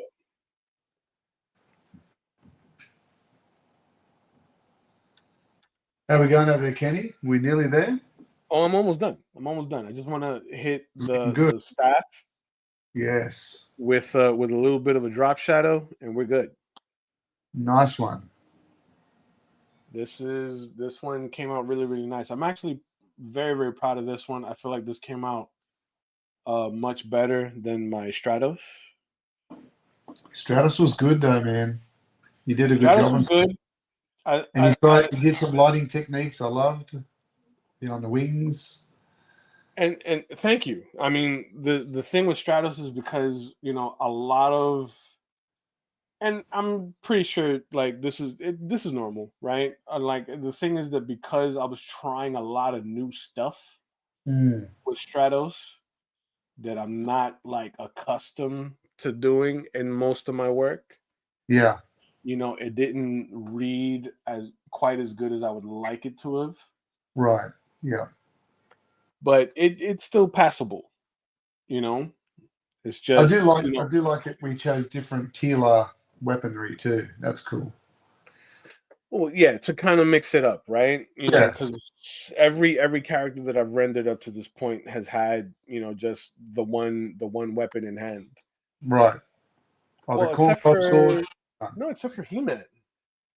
He-Man had the shield and the sword. That's right. Yep. And we could have chosen the axe, but I think we're saving that for battle damage He-Man, weren't we? Yeah, we're saving that one for battle damage. Yeah. So yeah, this is almost man. done. It's going to It's, look good in a book. I'm telling you, I'm feeling the John Oh, Cook yeah. vibe here. I think it's going to happen. Oh yeah. Oh yeah. No, we need to do that. We need to do that. I think it's going to be coffee table. We can do it like A3, Yes. like nice large magazine size. Yeah. Hardcover? Definitely hardcover, spine, the whole bit. Very cool.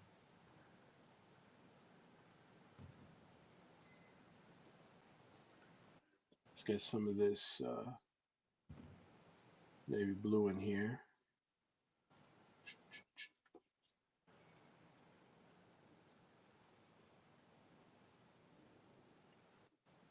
It's too much water on the brush.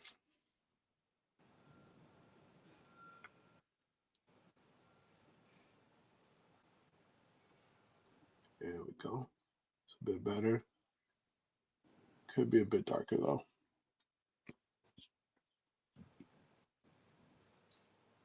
Even our Teela costumes, just looking at the two of them now, they're very different in the intricacies of the detail. Yeah. Especially her stomach area is different. Yeah. Mhm. It's good to get that variation. Oh yeah, yeah. Because I think I based mine on what, the toy. I think it was the toy that I went with. Yes. Yeah. I went with the toy on that one. John Cook says, I will buy it for sure. I have a wall in my office full of Motu figures. Love the Motu. What? Nice, John. There we go. Get the mad There we respect go. here for the wall of figures for sure. Yeah, indeed. Indeed.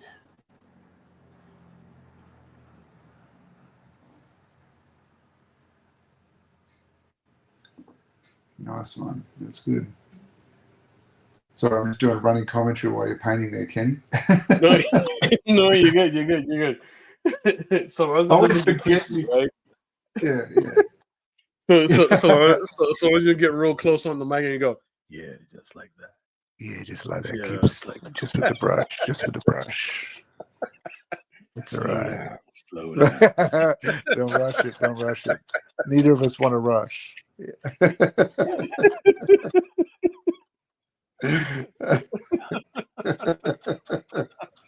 Where's Yvette? I blame Yvette for this. I blame her. I think Chris Ballman was asking before, where's Yvette? Where is the Corvette? Where is the Corvette to keep us in check? Really keep reaching out and give her a hard time. Where is Corvette? There we go. I got to admit, I'm kind of excited about Zodak. I think I'm ready for him. The Galactic Enforcer. Yeah, I think I'm gonna go with a gesture that feels pretty close to like what I did with Beastman. Right. Yep. Something that makes him feel like a hulking sort of character. Hunched, a little bit hunched, maybe.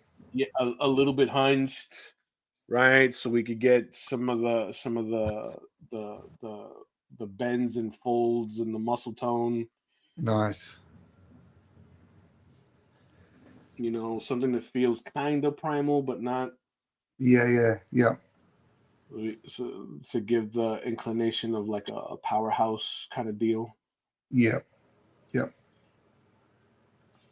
All right. I love it when a plan comes together. Yes, that's what I like. See, Is that a bit of burnt umber you're putting in there with the just a little bit. The touch? Yeah, I did the same. Just a little bit to get those terminal lines. Yep. Listen, you opened up my eyes to the terminal line. The Terminator line. You know. It's a Now lesson you that, use over and over and over and over and over.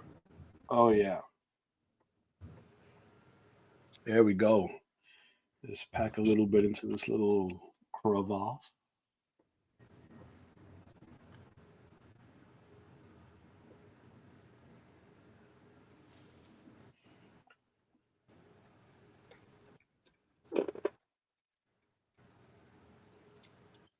All right. Let's see how that reads now. Let's pull the camera down. You ready for this, the final pan and scan? Ready for the final pan and scan. Let me Let me do a segue for you. Ready?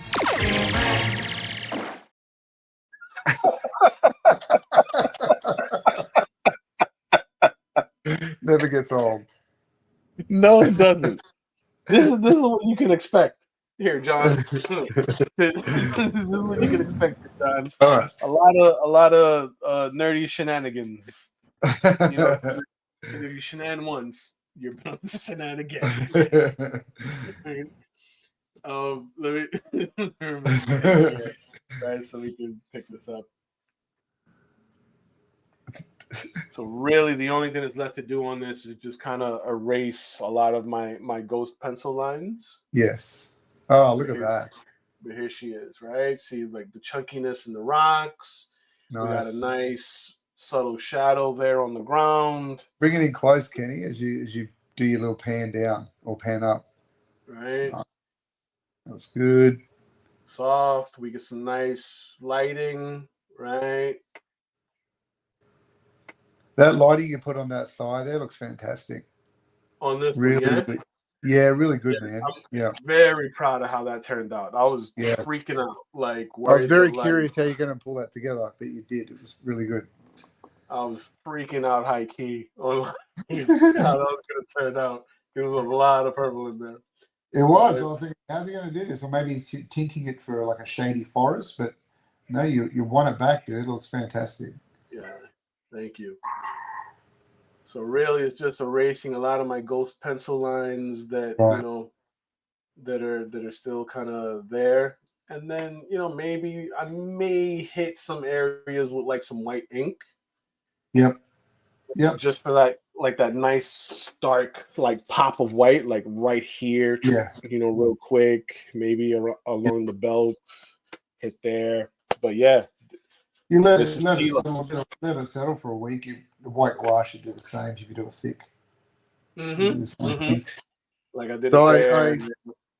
I had the same issue, I think, with the lower area with the battle ram. I just wanted a bit of white gouache around there, and that that's just a bit here and there, just where the metal's peeling up, Yeah. But that's cool, dude. You make the legs on your figures very, very robust. It's very reminiscent of like I do the muscly legs. Yeah. For sure. They all play soccer. But yeah, it took a while. Teela was a big journey. I feel like that took us forever to do that one. Yeah. I you know what? In retrospect, I think it wasn't a bad idea that we took such a long hiatus. Yeah. Right? Because it's like, there was a lot of development away from Teela because we were working on other stuff, and then so now when we come back to Teela, we're coming back in with like those new skills. New skills, yeah, for sure. So next one is our old boy Zodak. These Teela ones, for those listening who are listening to this away from the live stream or live with us, they will be scanned and put up on Kenny and our own individual Etsy stores, correct? Yes, sir.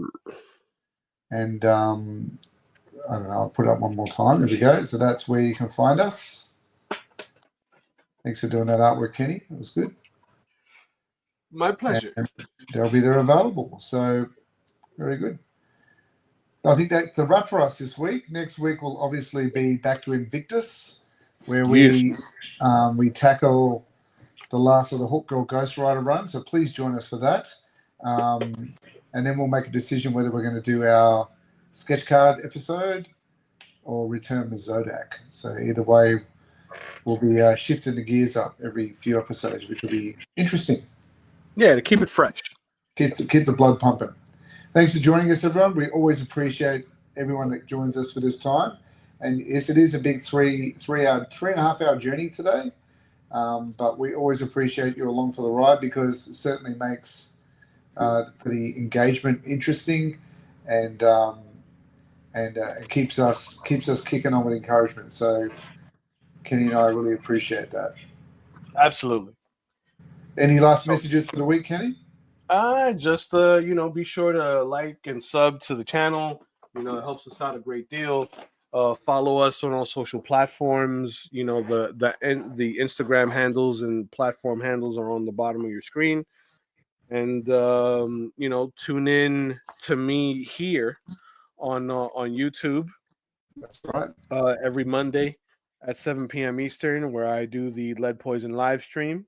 It'll be a lot like this. However, I tackle on different commissioned subjects, right? So I'm always taking on or have openings rather for smaller commissions for the Lead Poison live stream content. So by following me on all the socials that you see there on the bottom of your screen, you'll see links to the Lead Poison live stream that I do every Monday. I air that on Twitch, YouTube, and Facebook. So if you follow me on any one of those platforms, you'll see it live. And what time live on Monday are you going, Kenny? 7 p.m. Eastern Standard. So for those in Australia down this way, it's about midday on a Tuesday. So I find that you're usually around that time. If I click you on and in between classes or something, it's usually then. So very good. Absolutely. All right, my friend. We'll see you next time. And thanks everyone for joining us. Join us next time for Back to the Drawing Board. Indeed.